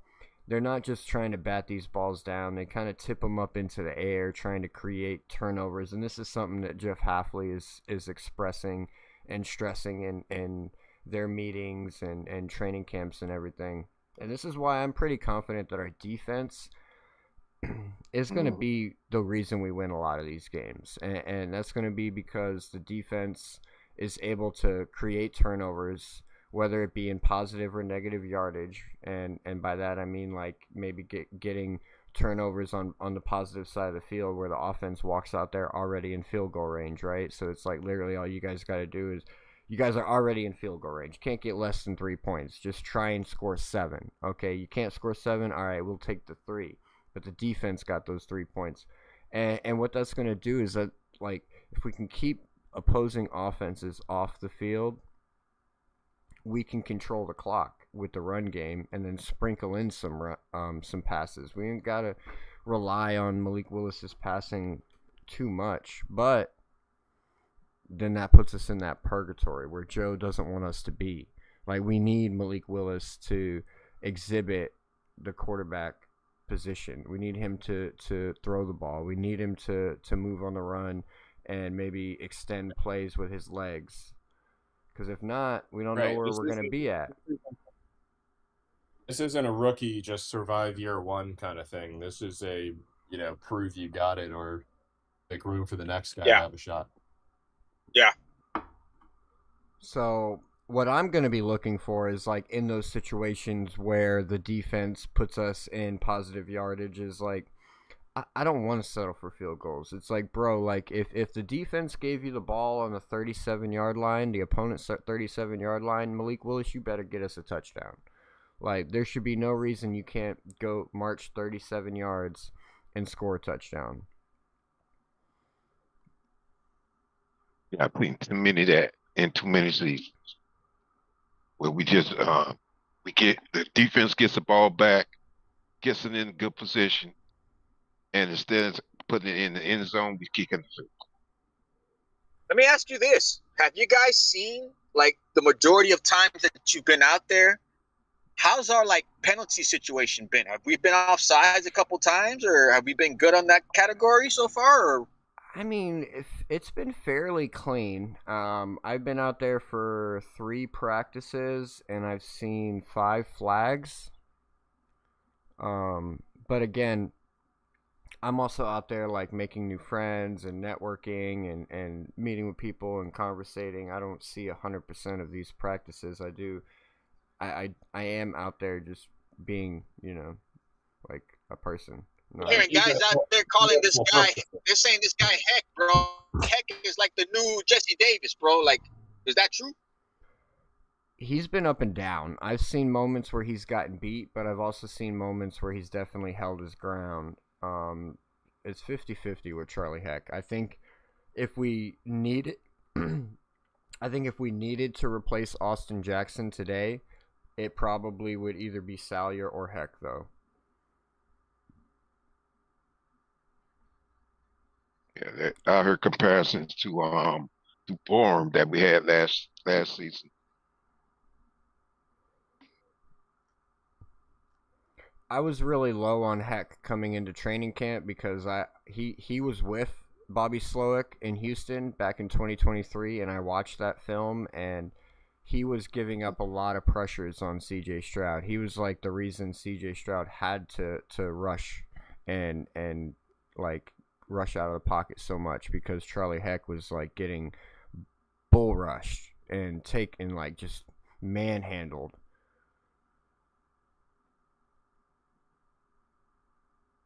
So yeah, sure, sign him. Or he was like, oh, yeah, sure, sign him. Well, I mean, I talked about it too when we brought him in, and I did that show, and I was doing all the research on these guys, and I feel like the only reason we signed him was for him to come in and kind of help these guys get an idea of Bobby Slowick's terms and words that he uses to run the offense, and just kind of help these guys learn how Bobby Slowick run things. I don't think that he was coming in here to be a solid piece on our offensive line, because he's already familiar with Bobby Slowick, so he knows the lingo, he knows the plays, he knows how Bobby Slowick works. So it's bring in, if you want to teach a whole new crowd something, you bring somebody in that is familiar with it to help them learn. They don't necessarily have to be good at their position. Maybe he's a good teacher. Maybe he's a better teacher than he is a player. You know what I mean?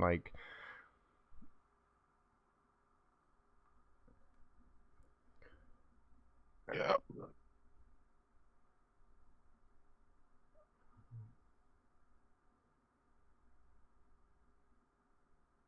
You can see there, throwing on the run. That was a nice complete pass. Rolling out. Oh, wait, hold on. This is in the stadium? Yeah, this was in the stadium today. Oh, okay. I could just completely pass my mind here. I'm like, this was not training camp.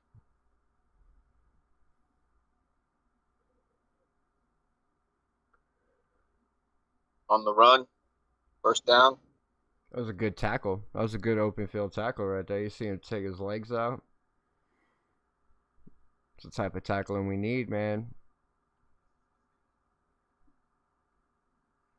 He would have missed. If he would have missed that tackle, that would have been a touchdown.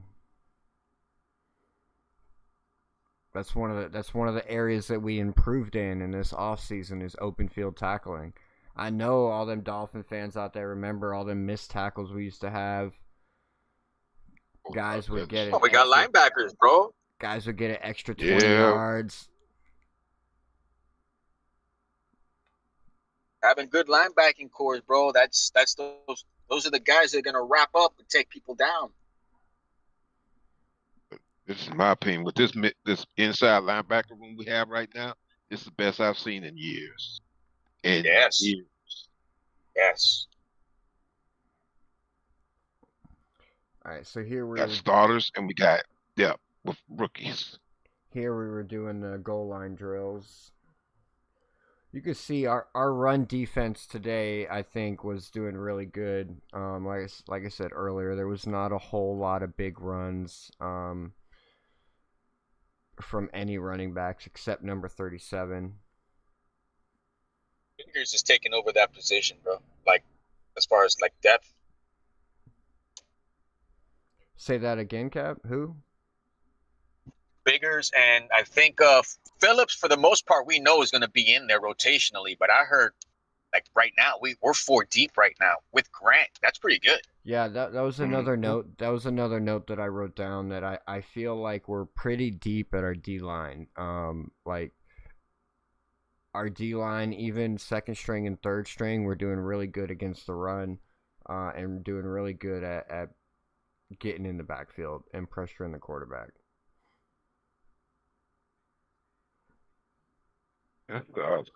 Our second Jordan Phillips. So if you guys on the panel, tell me, compared to last season, our defensive line is better than last season. I believe hands down. Our linebacking core is better than last season, hands down.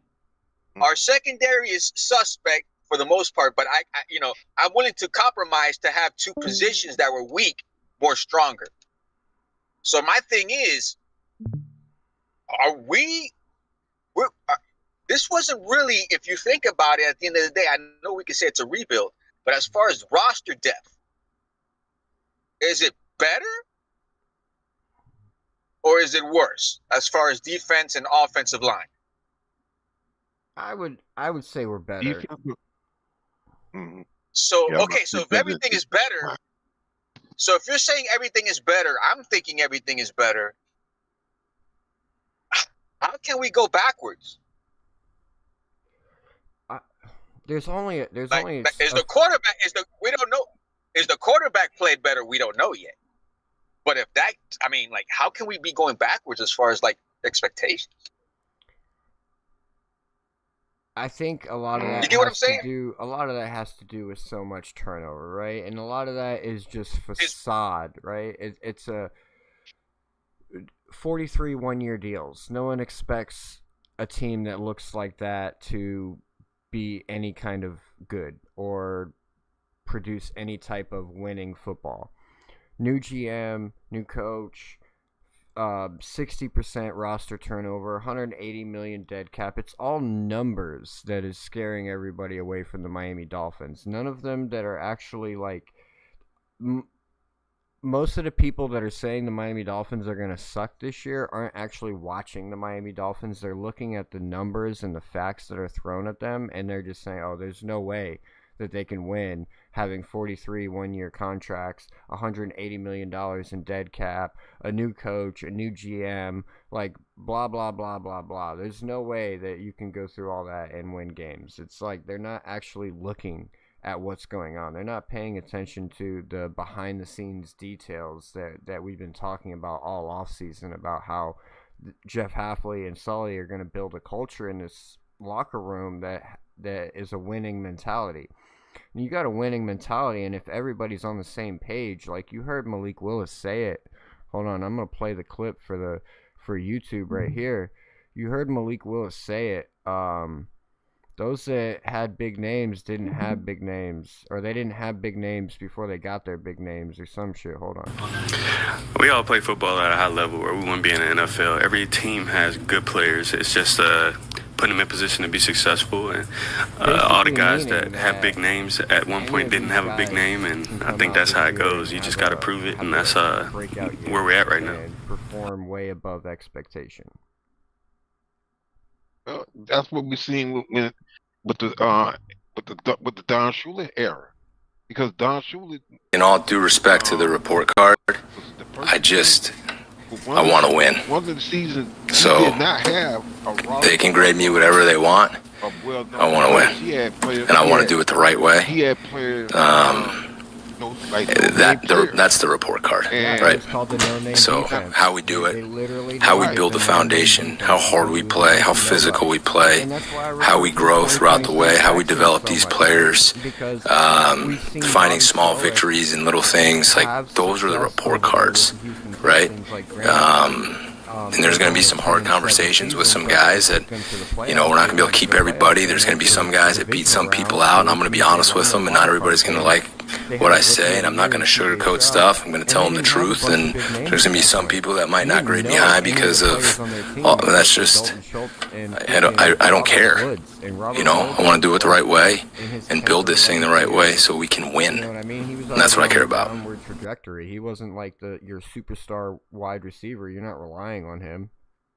They didn't know that Nico Collins was going to come out and be Nico Collins. Was on that team? He was, but he was injured. It was Nico Collins that got recruited or got drafted that year with C.J. Stroud, and Nico Collins ended up being that guy. Well, maybe we got that guy in Caleb Douglas, right? or Chris Bell. They had somebody else, running back. Oh, they didn't have any big name running backs. This was before Joe Mixon. They had Dare Agumbawale. They had Lamar Miller, and Frank Gore, I think. But if you look at how they ran that team, and you look at how Bobby Slowick ran that offense, they spread that ball out. They spread the ball out so much. There was 9 or 11 different players that ran the ball that season for the Houston Texans, and there was another 19 players that received the ball. They had a quarterback receiving the ball. So you had a quarterback throwing to a quarterback, and this is why when Pete came on that one day and was like, oh, don't be surprised if you see a pass from Quinn Ewers to Malik Willis. And I came up and I was like, yeah, don't be surprised, because he already did it in Houston. So that's what I'm saying. Is it true that Caleb Douglas used to play quarterback? Yes. In high school. Really? So did Jacob Rodriguez. Really? And so did... I keep thinking I think a tight end. Is it a tight end that play quarterback also? Greg Dulcich, yes. Greg Dulcich, right. Yes. Yeah. And that's another thing about this team and the versatility that they built, right? It's like we built a team full of versatile guys, so that not only does that help with depth, but that also adds that element of surprise, right? Because it's like I saw Jacob Rodriguez last year line up and take in, like, he rushed in a touchdown. Like, he lined up as quarterback and rushed it in for a touchdown. So it's like, and then we saw the play where Caden Proctor had, like, lined up and he went outside, he caught a pass and got them a first down. Yeah. Like, we have the ability to create a new type of wildcat offense. Not saying that's going to happen this year, but I think this year, like, Bobby Slowick will start getting the feel for the guys that he has and their capabilities, and I think we could see something coming up in the next year or two from Bobby Slowick if he's still here, and it might be something special. But don't sleep on our no names in Miami, ladies and gentlemen, because like I said, there's been other teams that have done it before. And we have somebody on our team that has had success working with no names.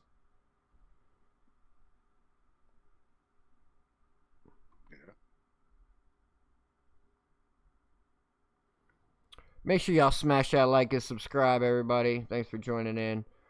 leave the comments down below. Who are y'all most concerned with, and who are y'all least concerned with? And I'm gonna ask that to the panel as well. So far, through OTAs and training camp and off season, who do you guys like the most? You're most impressed with, and who are you least impressed with? Well, What happened there? I'll start. The most impressed that you've seen so far, and the least impressed. Okay, think on that. I'll go ahead and start.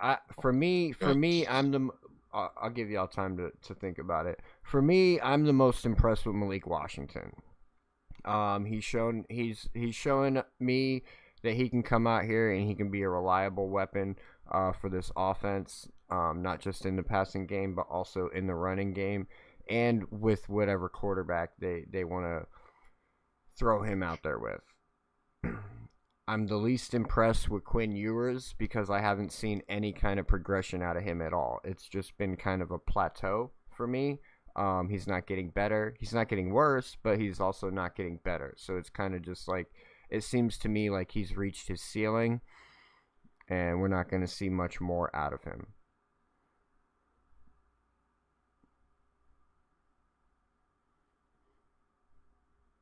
For me, the most, like for me, I've seen so far, the up stock is Caleb Douglas. And I think right now the down slot for me probably has to be either right tackle or safety. Like the position as a whole? Or anyone Well, I mean, specific? Oh, okay. Trade. What's this guy's name? The guy that kept getting burnt yesterday. What was this guy's name? The guy that played for Florida. He was getting burnt yesterday? Yeah, plays corner. Johnson? No.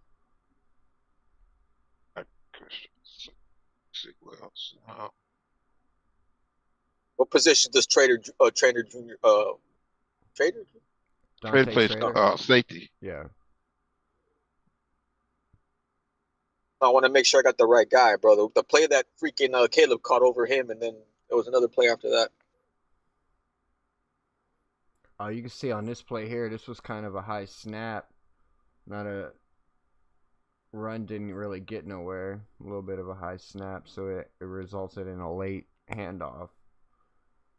So they got only 2 yards on that one. That's Ghost. Who's the guy that plays for Florida that's supposed to be a corner or a safety? Okay, let me check. Played last year. Okay, let me check real quick. What position does Trader Junior play? So Trader plays safety. So then who's the corner? Jason Marshall. Maybe. Aladamas. Maybe it was Marshall. Might have been Marshall. I was watching on DG show, bro. Shout out to the chat. But yeah, those are my two, bro. Caleb Douglas looks good, but from what I'm hearing at right tackle right now, I don't like what I'm hearing so far. And I agree with you on the Caleb Douglas thing. I didn't add him in there because he had a slow start, but like I said earlier, it does seem like his connection with Malik Willis is getting better. Today, I've seen him connecting on quite a few nice passes, so I do have up stock for Caleb Douglas for sure. He's definitely trending upwards.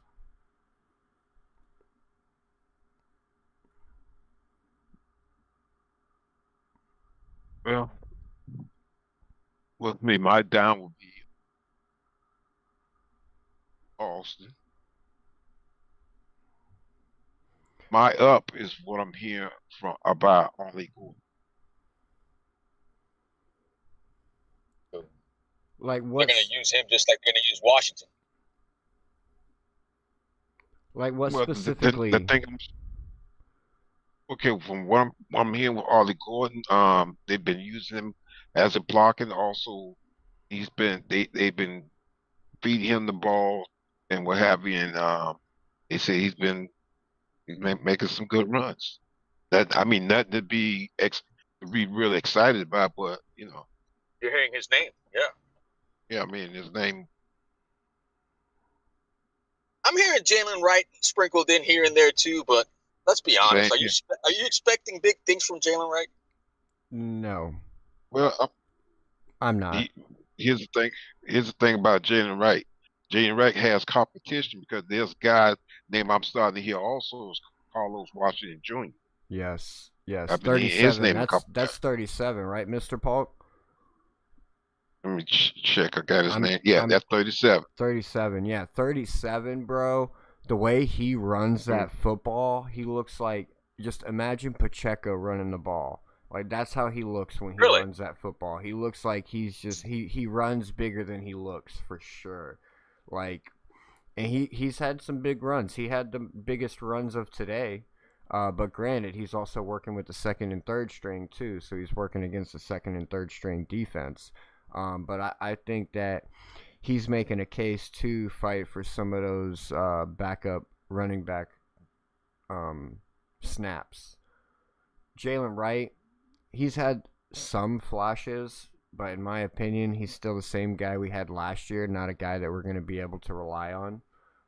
Ollie Gordon started camp off slow, in my opinion, but as soon as pads came on, like Ollie Gordon came out, he definitely runs harder now that the pads are on. You could see the difference from when pads come on to when the pads are off. He definitely plays harder when the pads are on. Well, his competition is a guy named Donovan Edwards because he's a big guy like Ollie Gordon, just 1 inch shorter. He's a big back also. So. See, that was a nice connection with Caleb Douglas from Malik Willis right here. Nice pocket. Good pass right to the sideline. Complete, out of bounds. Good 20, 30 yards right there. Pew! No real pressure in his face. And it's throws like this. Like, there was more good throws like this than there were bad. And that's probably why the offense won today. But the defense did have some good moments where they were able to actually get back there to the quarterback. There was only one interception that I saw today. That was Quinn Ewers. And then there was another pass from Quinn Ewers that got batted up and almost intercepted, but they weren't able to reel it in.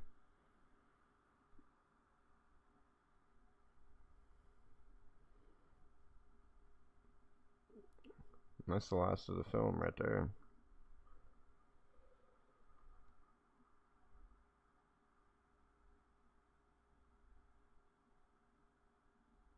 Oh, and when I say this, it's not just applying to our team. When is the next game, NFL game? Preseason I think starts this coming weekend, right? This week. Oh, hold on, let me check that. Let me double check. That'd be tomorrow. Next Friday, bro. We play Washington, I believe, next Friday. I'm looking it up right now. Yeah, just gotta look at my tickets.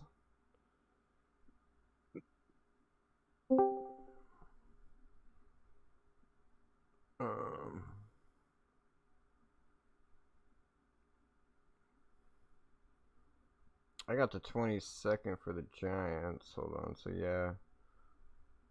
Oh, so that's next game, the Giants. No, we do play the Commanders. We also play the Commanders. No, what I was asking is when is the next like televised NFL preseason game? Night. No.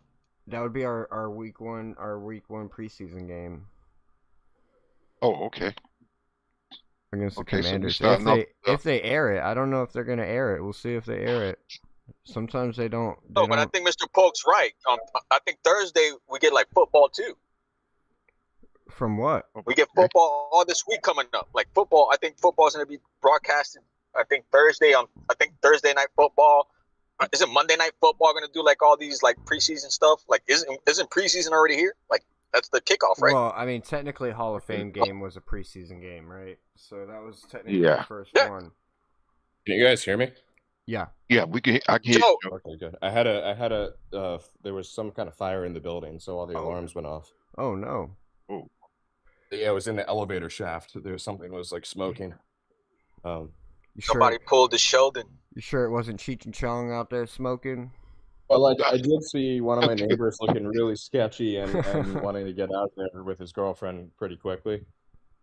So I'm assuming it's tied to them, but it also smelled like a dead animal in that elevator today. So maybe something got stuck in there. Yeah, I guarantee you that's what happened. Something got stuck in those gears and now they burnt up. An alligator caught in the elevator. Raccoon or something, or a mouse, or a it could even be a bird. Right. Only in Florida.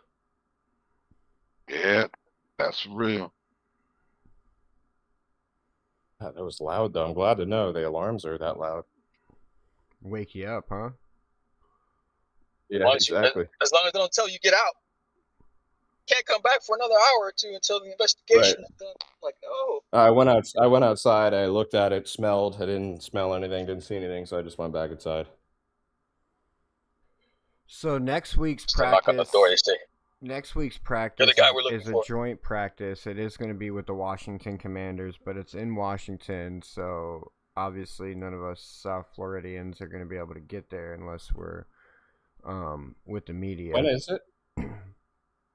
I have to go get my Chinese 10-year visa in Washington next week. When's the game? Next weekend. I don't know the exact date. It's Friday. It's got to be nighttime. But it's if it's Friday, that's perfect.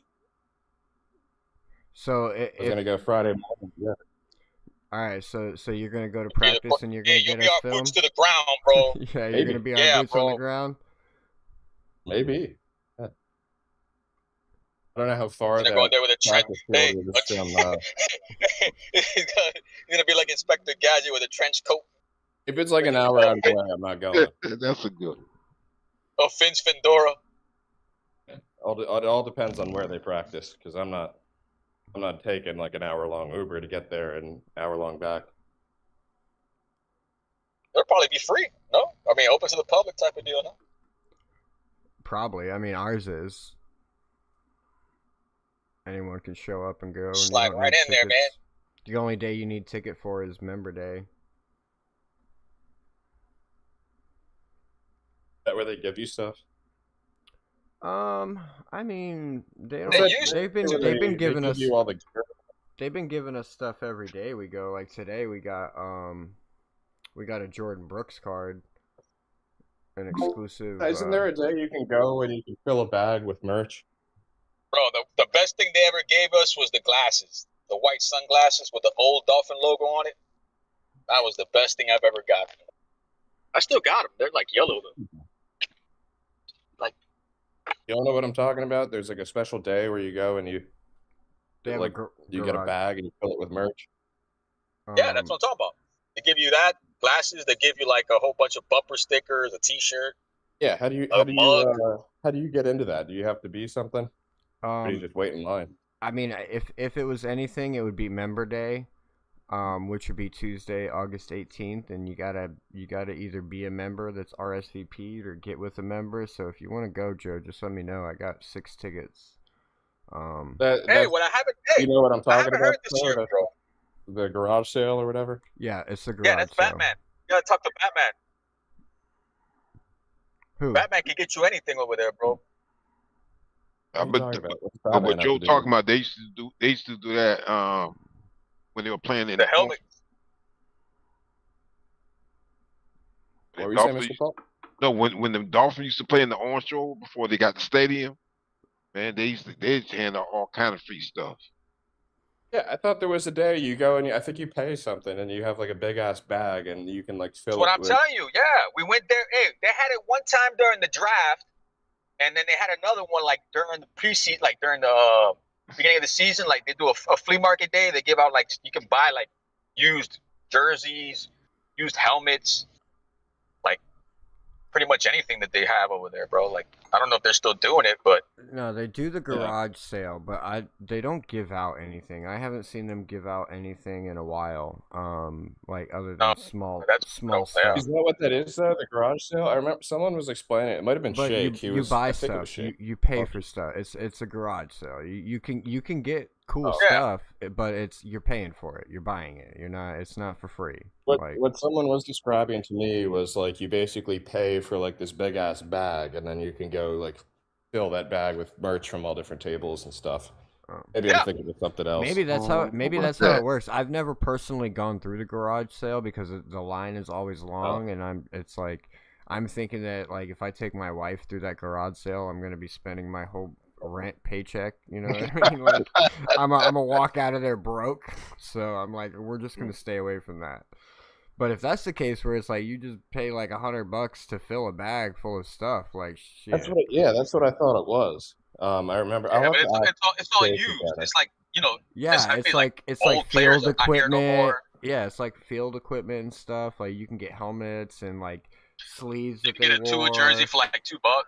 Like pants. Like I got a pair of pants from it. My buddy had went through it, but I'm pretty sure he had to pay for everything. I don't think he like filled a bag. I think he had to like pay for the items that he wanted. Because when my buddy had Batman would go there. He'd buy all the helmets, and then he'd buy the helmets, so like repaint the helmets with like he'd have like the old logo, the new logo. Yeah, I'd love to get some old logo stuff. I don't care for the new logo that much. I'm hearing rumblings, bro. Well, I'm hearing rumblings. Welcome to my world, because I like the old school. Well, according to the website that shows all the uniforms and when they're worn, and it's very accurate usually.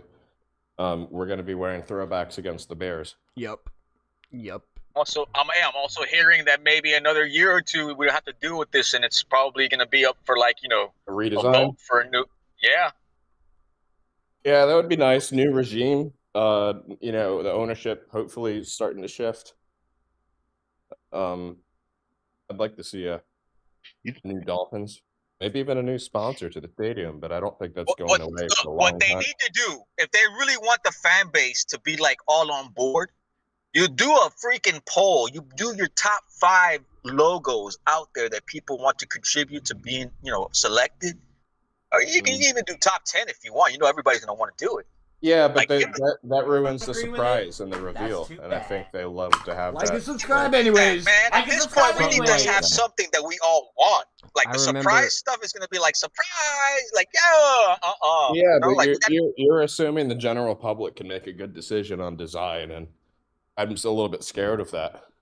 We need a fallback plan, though. Like, I agree with that, but we need to have a fallback to the fallback. You know what I'm saying? Like, what if they choose some cheesy ass bullshit just because it's like a bunch of kids voting? Like the NFL, like Pro Bowl, we'll vote you in just to vote you in. Yeah, I get what you're saying. Yeah. That reminds me when I was a kid. I was in elementary school. Like, I don't know if it was the Solid Waste Authority or the recycling place, but I remember one of them was like wanting to change their logo, and they had like a bunch of kids in school like come up with a logo design, and they ended up choosing like one of the students' drawings for their logo design and stuff. That was to a game, bro. Let me tell you something. The last time me and my daughter went to a game was the game that Tom Brady lost to the Dolphins, bro. I got my daughter. I drew a picture of Ronnie Brown. And I was a good artist back in the day, bro. And the art teacher from her class selected that picture for her to go to a game. We went inside VIP, got like lunch and everything, sat down with a couple of kids, did a trivia, won prizes, bro. Like, that was a good day, bro. Like, she was on stage on the big screen on the bottom of the field with her class and stuff. It was a good time, bro. Like, that was the best game. She took the credit for your drawing? Pretty much, yeah. So, I mean, like, I think it was the Crowder interception. She came home with the paperwork that was like explaining like, oh, you could win tickets to the game, VIP experience, and Cap was like, give me this paper. I'm gonna draw this for you. We winning this for sure. Like, we gonna win this. Yeah, man. Hey, Cat, man, it was good. Hey, Cat, a few years before I retired from working, I used to see a waste management truck that had a design that looked like a kid did draw it. So there may be some truth to that. No, I know there was some truth to it because I tried to draw. I tried to draw some too because I used to draw. I was pretty good at drawing, but like I drew like a Taz with like that looked like an Axel. Like I don't know if you know who Axel is from Twisted Metal, but it was like a Taz and Axel like combination. So I knew it wasn't gonna get picked, but I thought it was cool as shit. Hey, you guys remember Troy Drayton? Yeah. Tight end, yeah, bro. He did a trivia. We ended up winning the trivia. Got some Dolphin mini helmets, bro. Like, it was like, I think him and I think it was Duper was there too, bro. Like, it was pretty chill, bro. Like, that's the one thing I like is the alumni comes back all the time and takes pictures with everybody and stuff. You see my newest addition, right? You see my newest addition to my game day gear? Oh, you got the spinner. Yeah, I already got me a few autographs on it too. We got Malik Washington right here. That one's Malik Washington. Oh, I see it. And then this one. This one here. It's Michael Taffy. Okay. And then on the back, Dante Trader. Good, very good. Hey, you remember Mr. Polk back in the Miami sports music days? Batman used to have a sponsor with a guy who used to make the chains, like with the Dolphin logos and the Miami logos. Yeah. I know. Oh my goodness. Good grief. Yeah, I know what you're talking about because again, before I started working, my boss, he became well known in the Miami Dolphins. Oh, right. Paris Love used to buy some too, right? Who? Paris Love. Yeah, that's what I'm talking about. Paris. Yeah, Paris used to talk about that guy all the time, and he bought, just like you say, he bought some things from him. I can't think of that guy's name. If y'all want one of those, if y'all want one of those necklaces, I can get you for them. I know the person that makes them. They charge $40. It's all 3D printed, so don't leave it in a car in Florida. Oh, yeah. Yeah, there's a lot of things. Get hot, boy. In fact, I just seen on the news last night where I forgot what neighborhood it is down here, where there's a group of these guys going at night around midnight. They're doing this, going from house to house, trying to see what car they can steal or if there's something in the car to steal. Miami Gardens. Last night, I think the night before Miami Gardens. Might have been.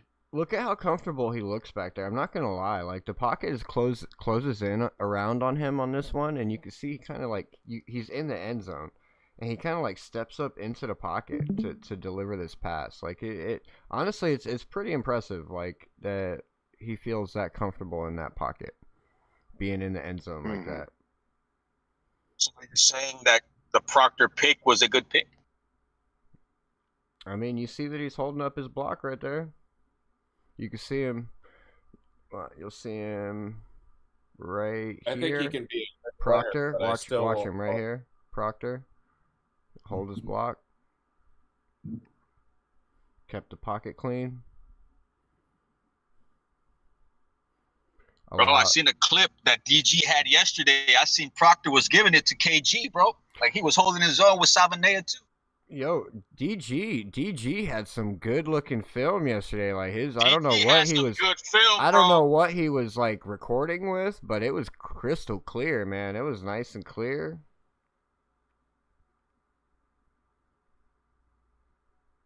Like if you wanted to get good O-line coverage on Proctor, bro, he had it yesterday, bro. Like he looked good, bro. He looked good. Yeah, it really, and when you're trying to get film, especially for like what we're doing right now, it really like you got to sit up higher. It's hard to get that angle. You got to sit up, yeah, you got to sit up higher and behind them so that you could see like the whole thing. Yeah.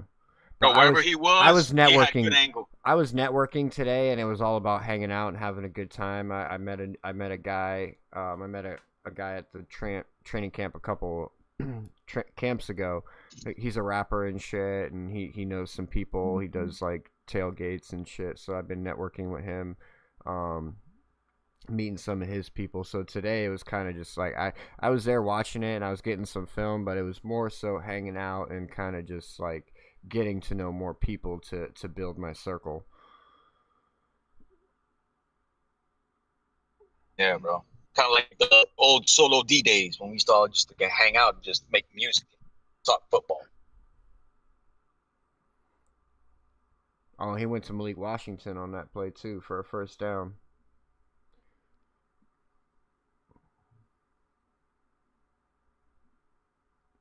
It's the same stuff from earlier, or is this new stuff? I'm running back through them. It's the same. It's all the same stuff. I'm just going backwards now. Running backs? Say that again. Running backs? All I heard was running backs. Yeah, I said you said running backs? No? No. What you were saying about the running backs, Joe? I thought he just said running backs. I thought he. No. He said no. He was saying that he's running back the film they got from running it back. Yeah. My bad. I get what you're saying now. I'm like, oh, I don't say running back, but I technically did say running back. You're right. I am curious to know about Ollie Gordon and Jalen Wright, and you know the. You missed it. You missed it earlier when you got the fire alarm. Yeah. Bro, he was talking about how they got all the kick returns. So probably number one. You're breaking up. You're breaking up a lot right now. Breaking up, Cap. Oh, pretty much you say that Ollie's going to be on punt return or kick returns, but do you see him as a blocker or as a returner? Who said that, Cat? I didn't say that. Yeah. They're going to, I think it wasn't you that said that. That's when I was going through the depth chart, and I saw it had Ollie Gordon. Then that was when Cat left. I'm more interested in like who's getting like who are you seeing as RB2 right now? Ollie Gordon. Gordon, and I think this Carlos Washington has a chance to come in and fight for that RB3 role. I don't think he's going to get it, but the way he runs, I think he should get the opportunity. Where did he come from? He was a pickup, a UDFA, wasn't he? Let me find out real quick. I know Mr. Polk was the first one to tell us about him. I remember he was like asking me about him. But you can see from southeastern Louisiana. He was a UDFA, oh, yes, right? The running back university, Southeast Louisiana. But you can see here in this play, this is another first down pass to Malik Washington. I'm telling you, man, Malik Washington has been our most solid receiver, but Caleb Douglas has been picking it up. Gentlemen. What's up, Pete? What's up, Pete? How's everybody doing today, guys? Hey, we talking practice? Are we talking about practice? We talking about practice? Not a game. Not a game. Hey. We talking practice? Hey, we gotta talk, bro. I'm hearing stuff about something about something. He heard something. About Quinn's day? Oh yeah, man. You might not want it. Something. You might not like it, man. Pete, your boy Quinn, he might lose his job, man. First of all, I just told you what energy I'm on, fellas. We talking about practice? Are we really gonna cry and complain about what's going on in practice? No. Hey, this wasn't even a scrimmage. I thought it was gonna be a scrimmage. Guys, these guys are there to practice technique and fundamentals. Let's not talk about practice. Let's see what happens in that scrimmage Friday versus the Commanders. Let's see what we get next weekend when we get to see with our own eyes. Yeah, that's what matters. You think I want to hear these Quinn Ewers haters? You think I want to hear these Quinn Ewers haters? And hopefully we'll have Joe out there. Hopefully he'll have boots on the ground for us and get us Depending on when it is, I might be out there. I know TD's supposed to be out there. It's been a lot. TD was out there today. I was trying to tune in, but I got so busy. I missed his show and everything that happened in practice. But yeah, it was. I'm not worried about practice. I'm not worried about. Hey, y'all noticed something, right? Caleb Douglas. Everybody's in love with Caleb Douglas now. The most hated pick. Now everybody loves him. No, and I was actually talking about that because like you remember me talking about the Caleb Douglas and Malik Willis connection wasn't really there a few practices ago, but it's been getting better. And like today, he connected with Caleb Douglas on quite a few nice passes. And Caleb Douglas honestly was the most targeted receiver today, and caught probably 65% of the passes thrown his way. So he's definitely doing better. Malik Willis with the tools, man. I want to see Malik Willis with the tools. Well, you might get to see Cam Miller with the twos here soon. Oh yeah. Oh no, but I mean, if you want to see Malik with the twos, who do you want to see with the ones? Quinn Ewers. Why can't Quinn Ewers get those first team reps with Caleb Douglas? No, you're right. You're right. It's time. I mean, if it's a competition, right? It's supposed to be a wink, wink, competition. Hey, I forgot about that. Yeah. Let me see. I'm telling you, like this whole Caden Proctor thing. The whole Caden Proctor thing is messing with. Yeah. Caden Proctor. He's not standing up to be a left tackle. Patrick Paul. Like, what are we doing, guys? No, what you mean, bro? Caden Proctor? We were just talking about that, bro. Yeah. Like, and you can see here in a few of the clips, like you can see Caden Proctor's he's keeping the pocket clean, man. There was a lot of times where Malik Willis had a lot of time in that pocket to just do whatever he wanted. There's one where Malik Willis was on the goal line. Let me go back to it. Malik Willis, they're on the goal line. Here, other way. Literally on the goal line, and you could see it like just comfortable. And this is why you guys can't judge practice right now. No, did you guys hear Coach that Hafley? Wasn't the right one. That wasn't. Did you guys hear Coach Hafley about I'm sorry, Cat in the Hat. Did you guys hear Coach Hafley's presser when he talks about what's that player that got the interception that got in trouble for it? Was it Lewis Moore? Zane Anderson. Zane Anderson. And then he referenced and then he referenced Michael Taft for doing the same thing. It was Taft, yes. See, really? Yeah. So this is what's going on in practice. The defense knows plays they don't like it? No, right. No, it's not that they don't like it. It's just that they're not supposed to do that. Because Ed Reed used to do that all the time. Yeah. He used to freelance all the time. He's a safety, bro. But not in this type of practice. Like the defense knows what the offense is doing. Yes. Oh, it's so scripted. Like okay, it's got you. So it's meant for the play to succeed. You just need to be where your coaches are asking you to be.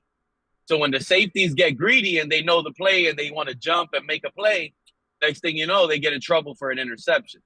This is why I'm trying to tell you, like, yeah, it's all fun and dandy. We're in practice season. Football is back around.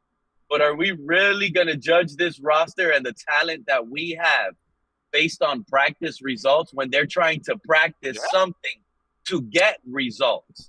They have something to practice. The scheme, the schematic. They're doing the down and distance. They're trying to figure out the timing and the chemistry on a play. It's supposed to succeed this way. This is what they're practicing. And now everybody wants to kill Quinn Ewers. Everybody wants to kill Malik Willis because he threw an interception in practice. And Michael Taft is a star. I'm glad Coach Hafley said that. Yeah, I'm glad. That wasn't the first situation either, the first example of him stating that he's given the defense the upper hand, right? Because he said the same thing about the Zach Sealer play from last Friday where Caden Proctor had got beat by Zach Sealer, and in Caden Proctor's interview he had said like, oh, Zach Sealer pulls my arm and he's able to like pull past me or whatever. He's able to like do a move on me. And then you heard Hafley's presser from Sunday morning. He was talking about, oh yeah, Friday I had gave like Sealer the heads up to where if he wanted to call something, he could make the change on the play. Basically saying that like he gave Sealer the advantage on that play in order to use it as a teaching moment for Caden Proctor. And we've seen it all over. The Chris Johnson pick, where Chris Johnson jumped the route in front and got that interception on Quinn Ewers on the Monday practice, was the same situation. Chris Johnson knew how that route was.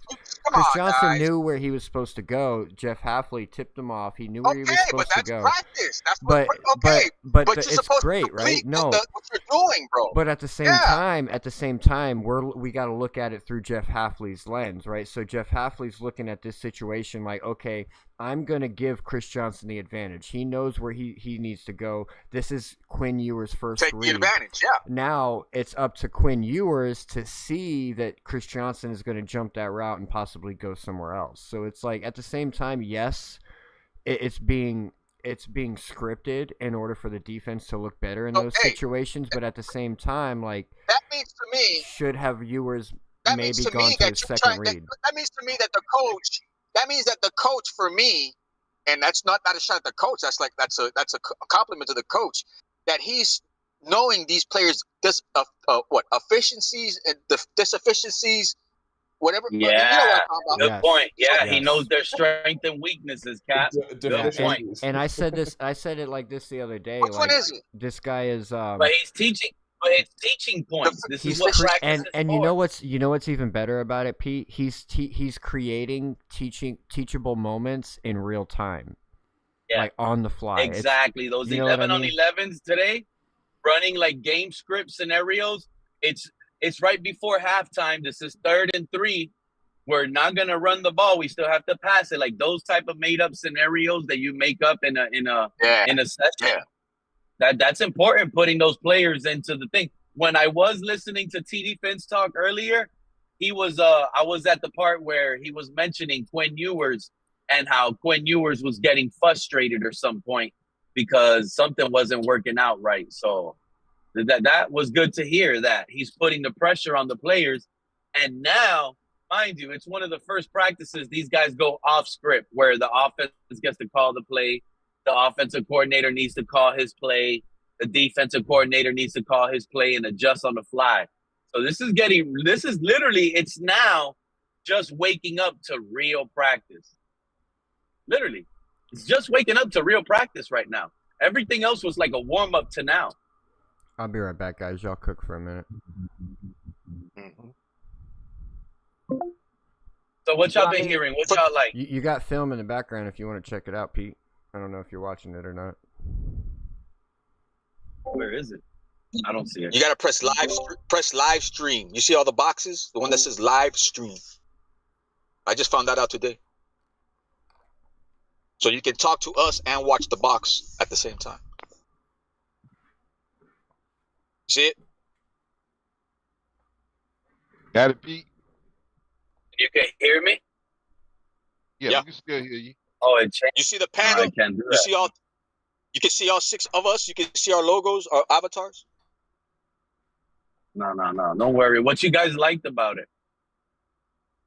I mean, I think the defensive tackle, I think I was talking about earlier. I was excited about Biggers, Phillips. I mean, I haven't heard Phillips, so I think they're penciling him in the rotation. But I mean, they had good pressure the past couple of days. So I mean, I like what I'm hearing from the linebackers, the front 4, front 7. I mean, Uche. I mean, I heard Uche's name a lot, bro. I mean, we haven't talked a lot about edge. What do you think about edge? Did you guys get to hear what a line move part? And practice. You said what?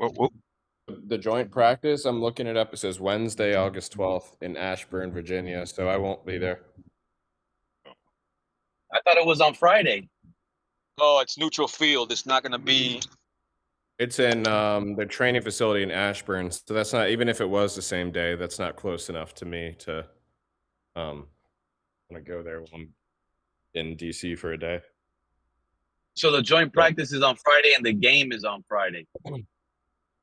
The preseason game. Do we play the Commanders? Yeah. Oh, well, no, the practice. What I'm looking at is it says the joint practice is Wednesday, August 12th, in Ashburn, Virginia. And then when there's a game, no, we play preseason game already. Number one, no. No, the game, the practice is on Wednesday, if I'm not mistaken, right, Joe? And yeah, then that's the what game it's saying. is on Friday. Yeah. The joint practice is on Wednesday. The game is on Friday. So preseason game number one is next Friday. Friday night, there's 2 other games, so it's hard to say what will be televised. Okay, but our number one right now, I hope Friday, he's ready because we're going to be facing Jaden Daniels. Stephon Diggs is going to look to come back and be ready. Terry McLaurin. They got Leo Chanel, the linebacker. Who else they got? They got Payne. They still got Payne. And they picked up Leo Chanel. Don't they also have a former Dolphins player on that team from last year? That linebacker group looks. They have Larry Mitanzo, Mr. Paul. Sonny Styles. They still got great. Tony Styles, their draft pick. Yeah, Sonny Styles. At linebacker is stout. They got that guy. Yeah, depends how they play Styles. Our defense ready for a mobile quarterback. I hope that. And you know what? This is the what most I was athletic telling you linebacker guys. we've ever seen. Remember what I was telling you guys. Our coach not allowing Malik Willis be himself and play how he needs to be playing, the way he should be playing, the way he likes to play, freelance. Guess what? These guys aren't going to be ready for no Jaden Daniels. Jaden Daniels is going to swim and make moves on our defense because these guys are sleepwalking all practice. Is he playing? I would imagine they don't even play him week 1. I mean, it's joint practice. Did you play Jacob Rodriguez? Oh, you're talking about. I thought you were talking about the game. So you think Jacob Rodriguez and Brooks and who's going to be our third? Who's our third? Dotson or Willie Gay? Stop putting first of all, our third and our fourth should be Jacob Rodriguez. So I don't understand why fans are putting Jacob Rodriguez ahead of all these other names. They're excited. Willie Gay, his interception the other day, showed me a lot. Oh, you know, that day we were talking about Dotson, he ended up having a pick 6. Yeah. And they try to hate on him, talking about it hit the floor. Yeah, I mean, to that point about Rodriguez, so like Jaden Daniels is the exact guy that he would probably miss. He has a lot of. It's not just his short arms that cause him to miss tackles, but it was over pursuit. So one quick move and you can get by Jacob Rodriguez, at least from his college analysis. Hopefully he cleans that up. So you're saying he's notorious for over pursuing? Yeah, over pursuit plus his long arms. Neither of those help his tackle rate. He's almost like David Long Jr. Cap for life. He's gonna guess those gaps and hope that's where you picked. Not even Jerome Baker. David Long. Oh, David Long. Remember what David Long used to do? He used to anticipate. He didn't do anything. The guy from Tennessee. Yeah, he was not that bad. He didn't do anything, bro. That guy, bro. Come on. But the thing is, I'm talking about the way he played. He would anticipate, run inside those gaps before the running back because he would guess that's the hole. A lot of times it looked good. And a lot of times against some actual talent. In that preseason game, he could get a look or two against a good receiver. I mean, do we have that luxury to have these guys on the bench if they're rookies? Or we don't want to risk anything until I think the rookies got to get out there. Saying we didn't want that to happen before. In the regular season, I think they'll have to earn their spot, right? But I think in preseason is exactly when you want get some of those guys out there. I think jobs are going to be won and lost in preseason. I'm sorry, fellas. I agree. I think you got to play these guys. The jobs are going to be won and lost. These it's not these practices. It's these preseason games that are going to matter most, especially for this team. A lot of it is going to get scrutinized. We're going to talk about it all. I can't wait. From coaching style, how's the coaches looking in situations? Wait till we get all of that. Wait till we get an actual 2-minute drive How you looking, Mr. Halfley? Offensively? Compared to what McDaniel did? Yeah, how you looking? How you looking? And then, you know what? Using the timeouts, not using the timeouts. This coaching, coordinator. You know what I'm starting to feel? This coaching staff is fraud, man. Like, I'm really starting to feel it. Like, I'm sorry, man. Caden Proctor should be being looked and booked at left tackle right now. Like, we can't even get the competition, dude. Like, you're going to come in here, Halfley, bow down to a Chris Greer pick and give everything to Patrick Paul like he's some sort of first rounder? Dude, Caden Proctor's your first rounder. You're going to take the confidence away from your first rounder for a second rounder that hasn't proven anything? Like, what has Patrick Paul proved to y'all? Like, let's keep it above. Well, it's interesting you bring that up, Pete, because Patrick Paul, from what I read yesterday, he was giving up a lot of plays in one-on-one drills and in game drills. And he got beat. Man, TD frustrated me earlier when he got beat again today by Chop. Chop was able to get back for a sack. In a row. Who had penalties? Say that again. Patrick Paul. Patrick Paul had 2 penalties in a row, I heard today on TD Phins. That's 30 yards right there, bro. I heard Patrick Paul not having a good 15. I mean 10. I mean 20. And then Mr. Smalls, Isaiah Smalls, on yesterday's show in Dolphins Depth with Omar Kelly was talking about maybe it was like the rain that had these guys out of it. Oh, really? We're gonna do that now? Are we gonna really do that? Rain. I told y'all that day, bro. I knew they were gonna make up an excuse about the rain, bro. That's crazy to me, Cap. We're really gonna do the rain thing? They're doing the rain thing, bro. So we're going from snow to rain now. Oh my God. Well, I think it's just bad coaching, guys. It's bad coaching, and there is favoritism being shown. I'm sorry. The fact that you're not trying to put your first-round pick, Caden Proctor, at left tackle, just do it. Isn't it? We hear, it's good for Caden Proctor. He learns versatility. So then Patrick Paul should learn versatility too, right? If it's good for Proctor, then it should be good for Patrick Paul. Paul get paid though? But who the heck does Patrick Paul think he is? No, but that's what I'm trying to figure out. If he didn't get paid, well, we're gonna have to deal with that next year, though. Like, that's the thing, you know. But, I mean, you know what's gonna end up happening, Cap? You know what's gonna end up happening?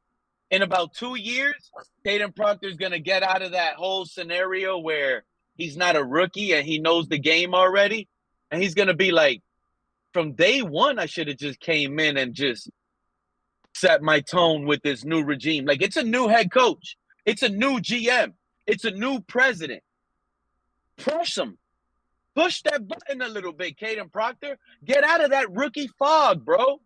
We need that dominant, loudmouth, captain in the building. Come on, man. Y'all to take a look at this. And what is number 72 doing? Watch number 72 on this play. Oh, where it says watch stream. Now I got it. 72. Patrick Paul.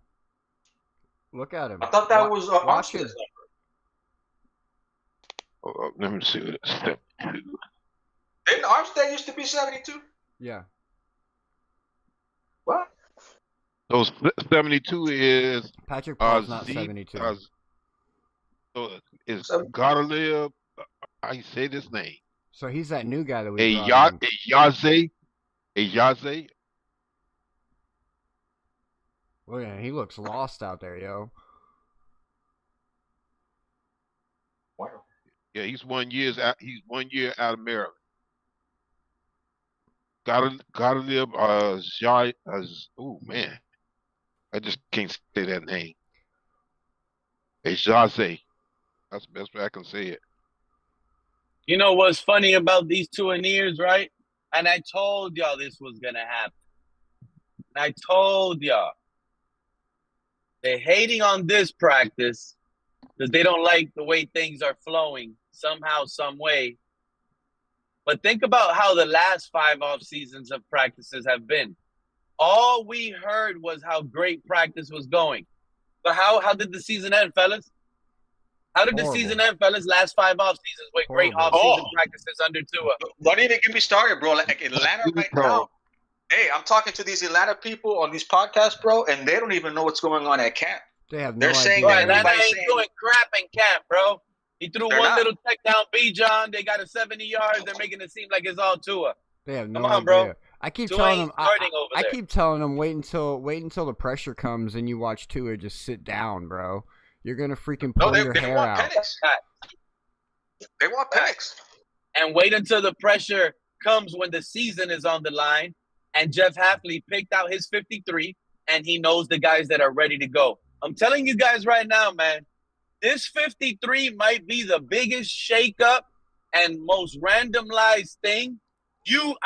Is that it could be shocking.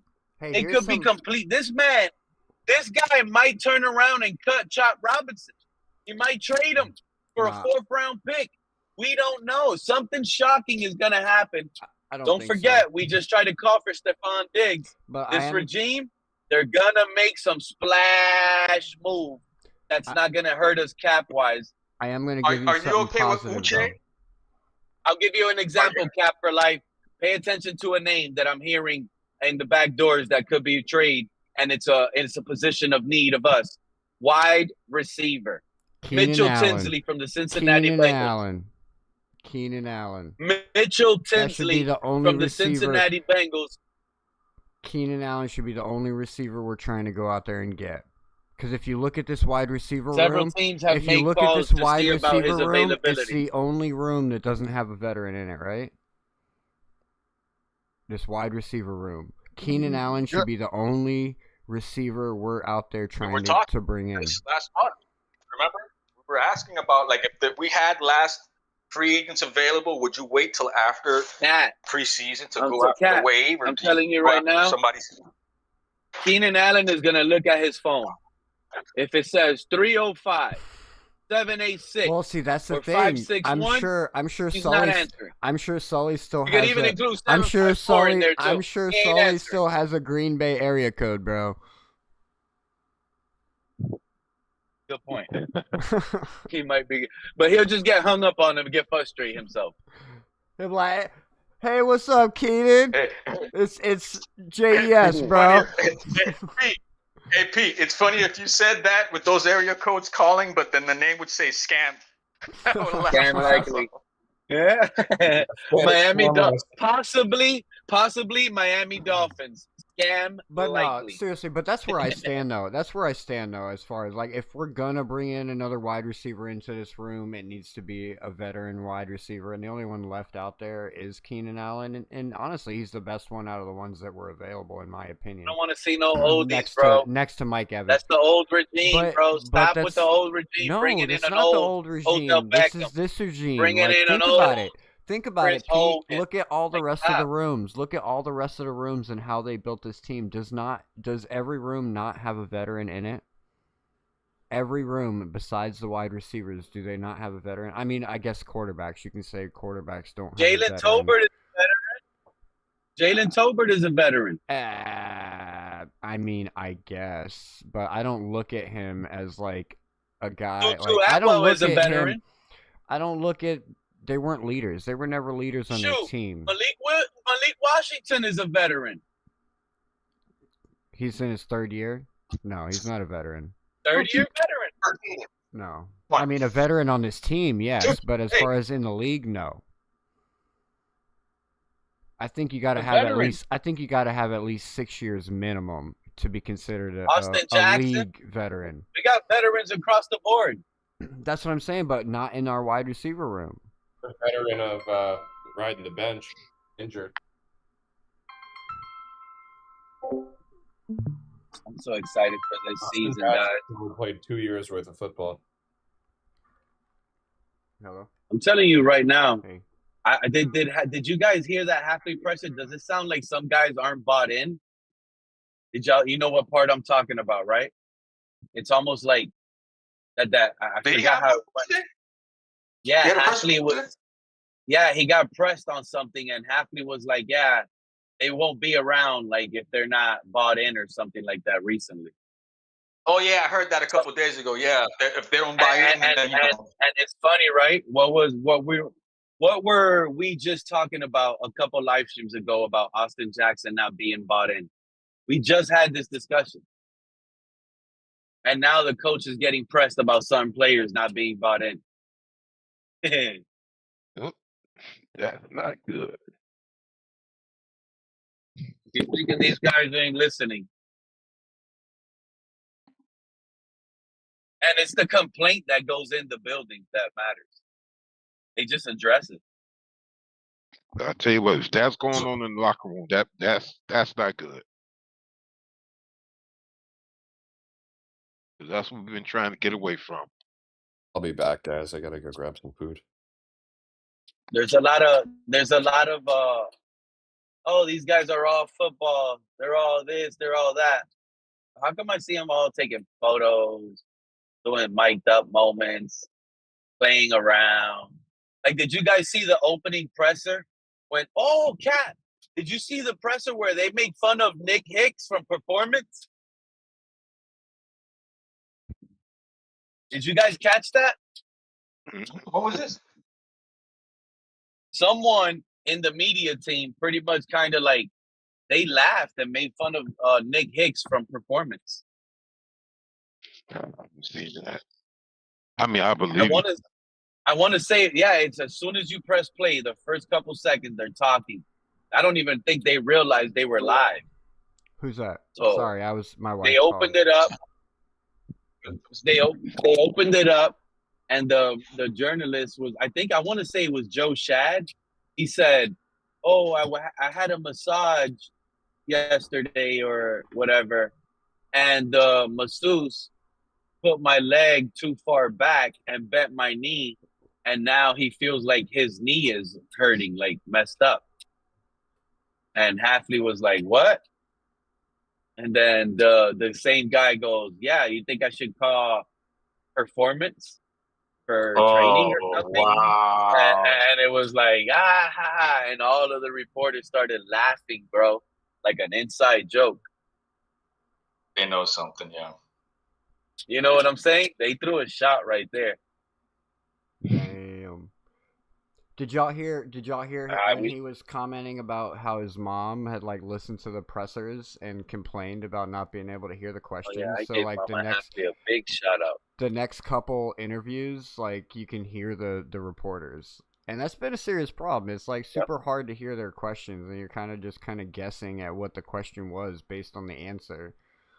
So shout out to Jeff Halfley's mom, man. This is why Jeff Halfley is the guy, man. I'm telling you. Even making that comment, he's like, get them guys some freaking microphones. I agree. And have you seen how Patrick Mahomes been looking in practice? People want to talk about Quinn and Malik. Have you seen how Patrick Mahomes been looking? Interception galore, balls hitting helmets. It's been looking bad.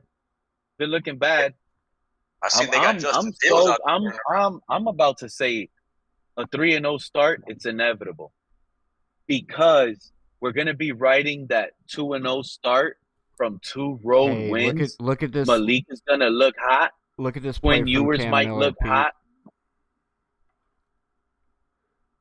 You can keep going. Just watch the play from Cam. Can't really watch right now, but I got you. I'll share all this. I'll share all this in the Discord. Hey, and you're more than welcome to use any, like when you go live and stuff. You're more than welcome to use any of the film if you want to use it on your own stream. It won't get you banned or kicked out or nothing. So just gotta play it from the Discord. Figure out how to get one of them guys to share their screen. You know. But you're more than welcome to play any of it.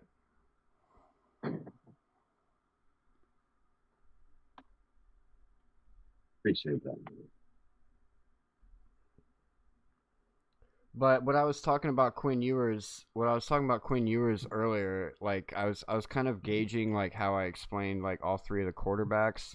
Like Malik Willis, you can kind of see that he's somewhat been progressing with his accuracy and with his decision making. And you can kind of see, you've started to see, especially now that the pads have come on, you've started to see him be able to use his mobility. There was a couple times today where he actually had to like turn on the jets and outrun the defender. He ran one in for a touchdown on a goal line situation. There was another situation where he got us a first down.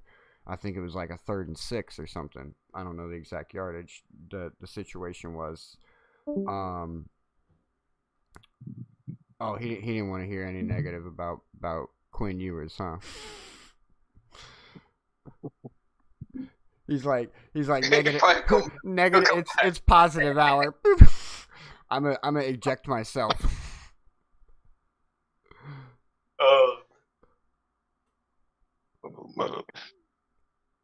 But so before I get out of here, I want to ask y'all, like, what is y'all's excitement level? Where are y'all standing at right now? Like, are you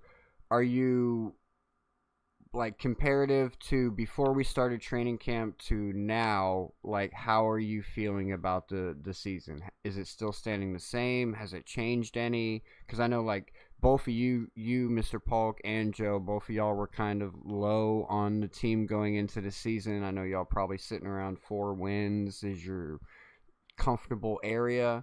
Do you still feel that way?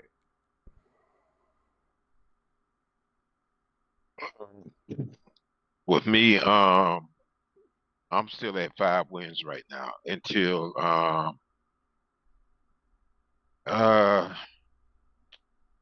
like I said, until the first preseason game, maybe the second one.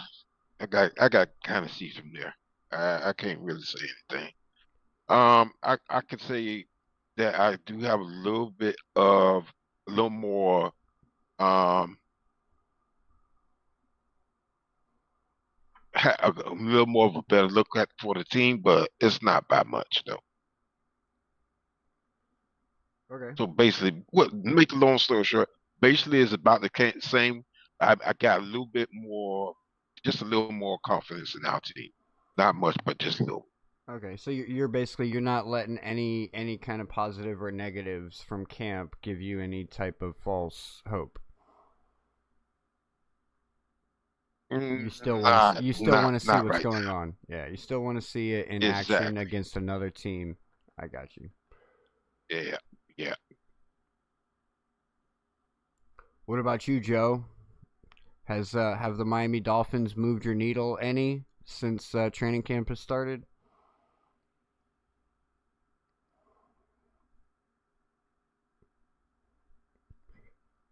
Hopefully he's okay and he's not still dealing with a fire in his building.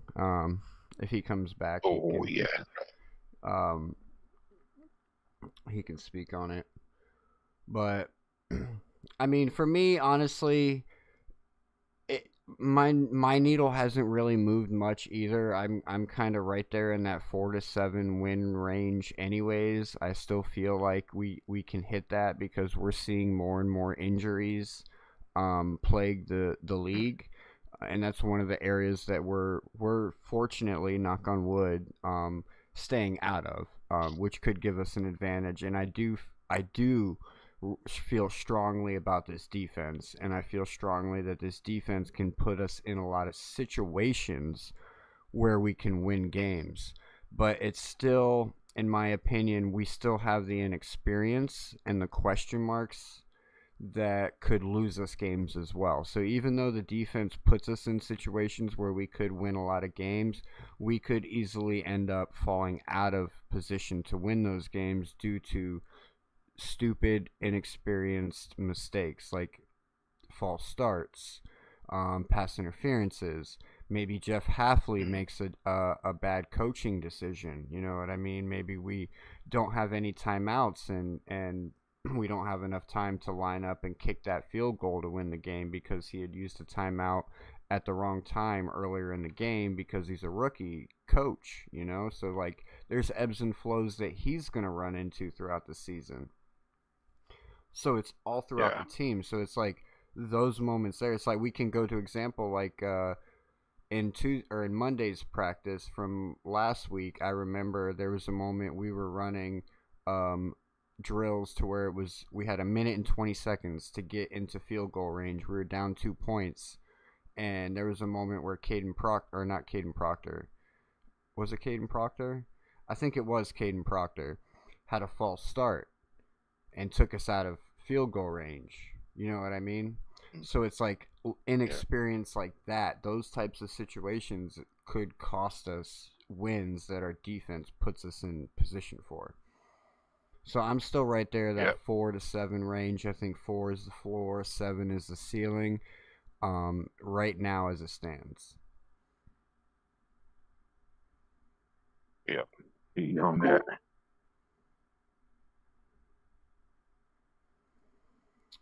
But I appreciate all y'all rolling through. There's 3 more days of training camp left. Monday, unfortunately, I got a dry pro job that I got to go do, so I'll be working on Monday. I won't be at Monday's practice, but I will be at the member day practice, August 18th, and the joint practice on August 20th with the Atlanta Falcons. I think it's the Atlanta Falcons.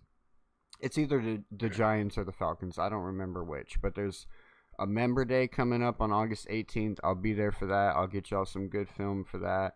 And I'll be there at the joint practice as well, which is going to be really intriguing. So make sure y'all smash that like, smash that subscribe button, because the joint practice is the one we're really looking at, right? Because we get to see them going against another team. And of course, I'll have some film for you. We'll go through, we'll break down, look at it, and see where we're at. And then we got football right around the corner, ladies and gentlemen. We got our fantasy shows going to be rolling back around here in the next couple weeks before football season starts. You can catch that on Tuesday nights. Of course, every Monday we're going to start having our end zone to end zone. We'll be coming back around where me and the Waffles run you through everything that happened in NFL for that previous week. Make sure y'all check out our profile page. We got a lot of links over there, one being the Discord, which is how you can get up here and chat with us up here. It's a 24/7 access to the AFC Eastie Boys community. Lots of members in there. You can share videos, share parlays, bets, conversate. If you got a question, I'm sure somebody at some point will come up and answer it. Great place to be. It's also where you want to be plugged into if you want to win any of our giveaways. That way we can get a hold of you, send information, get your information so we can send your winnings out to you. And then there's DCC is going to be rolling around Monday. Monday I can sign up for DCC. It'll be my 3rd year raising money for cancer, so be on the lookout for that. We'll have the link for that posted as soon as we get it available. 100% of the donations, of course, go to cancer research. It's a great cause to be fighting for. So far, the Miami Dolphins have raised over $100 million for cancer research in the past 16 years. This will be year 17. So let's see if we can let's do our part. All right, I'm gonna set a goal for $2,500 this year. I'm gonna put in $500 myself, so it's another $2,000 that we gotta raise. So I'll send the link out as soon as I get signed up, and let's do it, man. And then one more link is there, the Macari shop. Go check it out. Definitely go check it out. It gets loaded up with new stuff every day. We got new merch in the shop you can get. You can go check it out and get yourself some AFC Eastie Boys merch. We only got a few of them, and we ain't gonna make repeats. So you never know. One day we might be like Tom Grossi at 1 million subscribers, and we ain't gonna be making no repeat merch. So get it before it runs out. And we do got our first annual fantasy football league for anybody that's interested. If you want to join our fantasy football league, join the Discord, send me a DM. I'll send you the link. It's going to be $25 buy-in. Winner take all. Winner take all. And it's going to be fun. But until next time, it's been fun. I appreciate you, Mr. Polk. I appreciate you, Joe. I appreciate Pete. Appreciate Kat. Everybody in the chat for stopping by, talking football, because that's what football is about, man. It's like a different family. You know, we all have our own little families, but we also have our football family too, right? And that's what I love about football. It brings people together. So Yeah. I appreciate you, Mr. Polk. You're a great guy. I want you to know that. I want you to know that, man. You're a really cool dude. You go around and you support all the YouTubers, every single one of them. I see you out there supporting them, helping them out, spreading the love. Keep being you, man. You're such a nice gentleman. I appreciate that, Cap, and Cap. You keep doing what you're doing too, because you got a great podcast. You got great film, and what have you, and hey, listen down in that chat room. Hey, if subscribes, support, you know, hit them up. Go on the on Discord and check out the film. Yeah, I'll be doing some great film work. Yeah, I'll be posting this film here in the next hour or so onto the Discord. So there's also other film from other days as well, and there'll be more to come. But we appreciate y'all. Have a good day. Have a good weekend. Stay blessed. We'll catch you next time.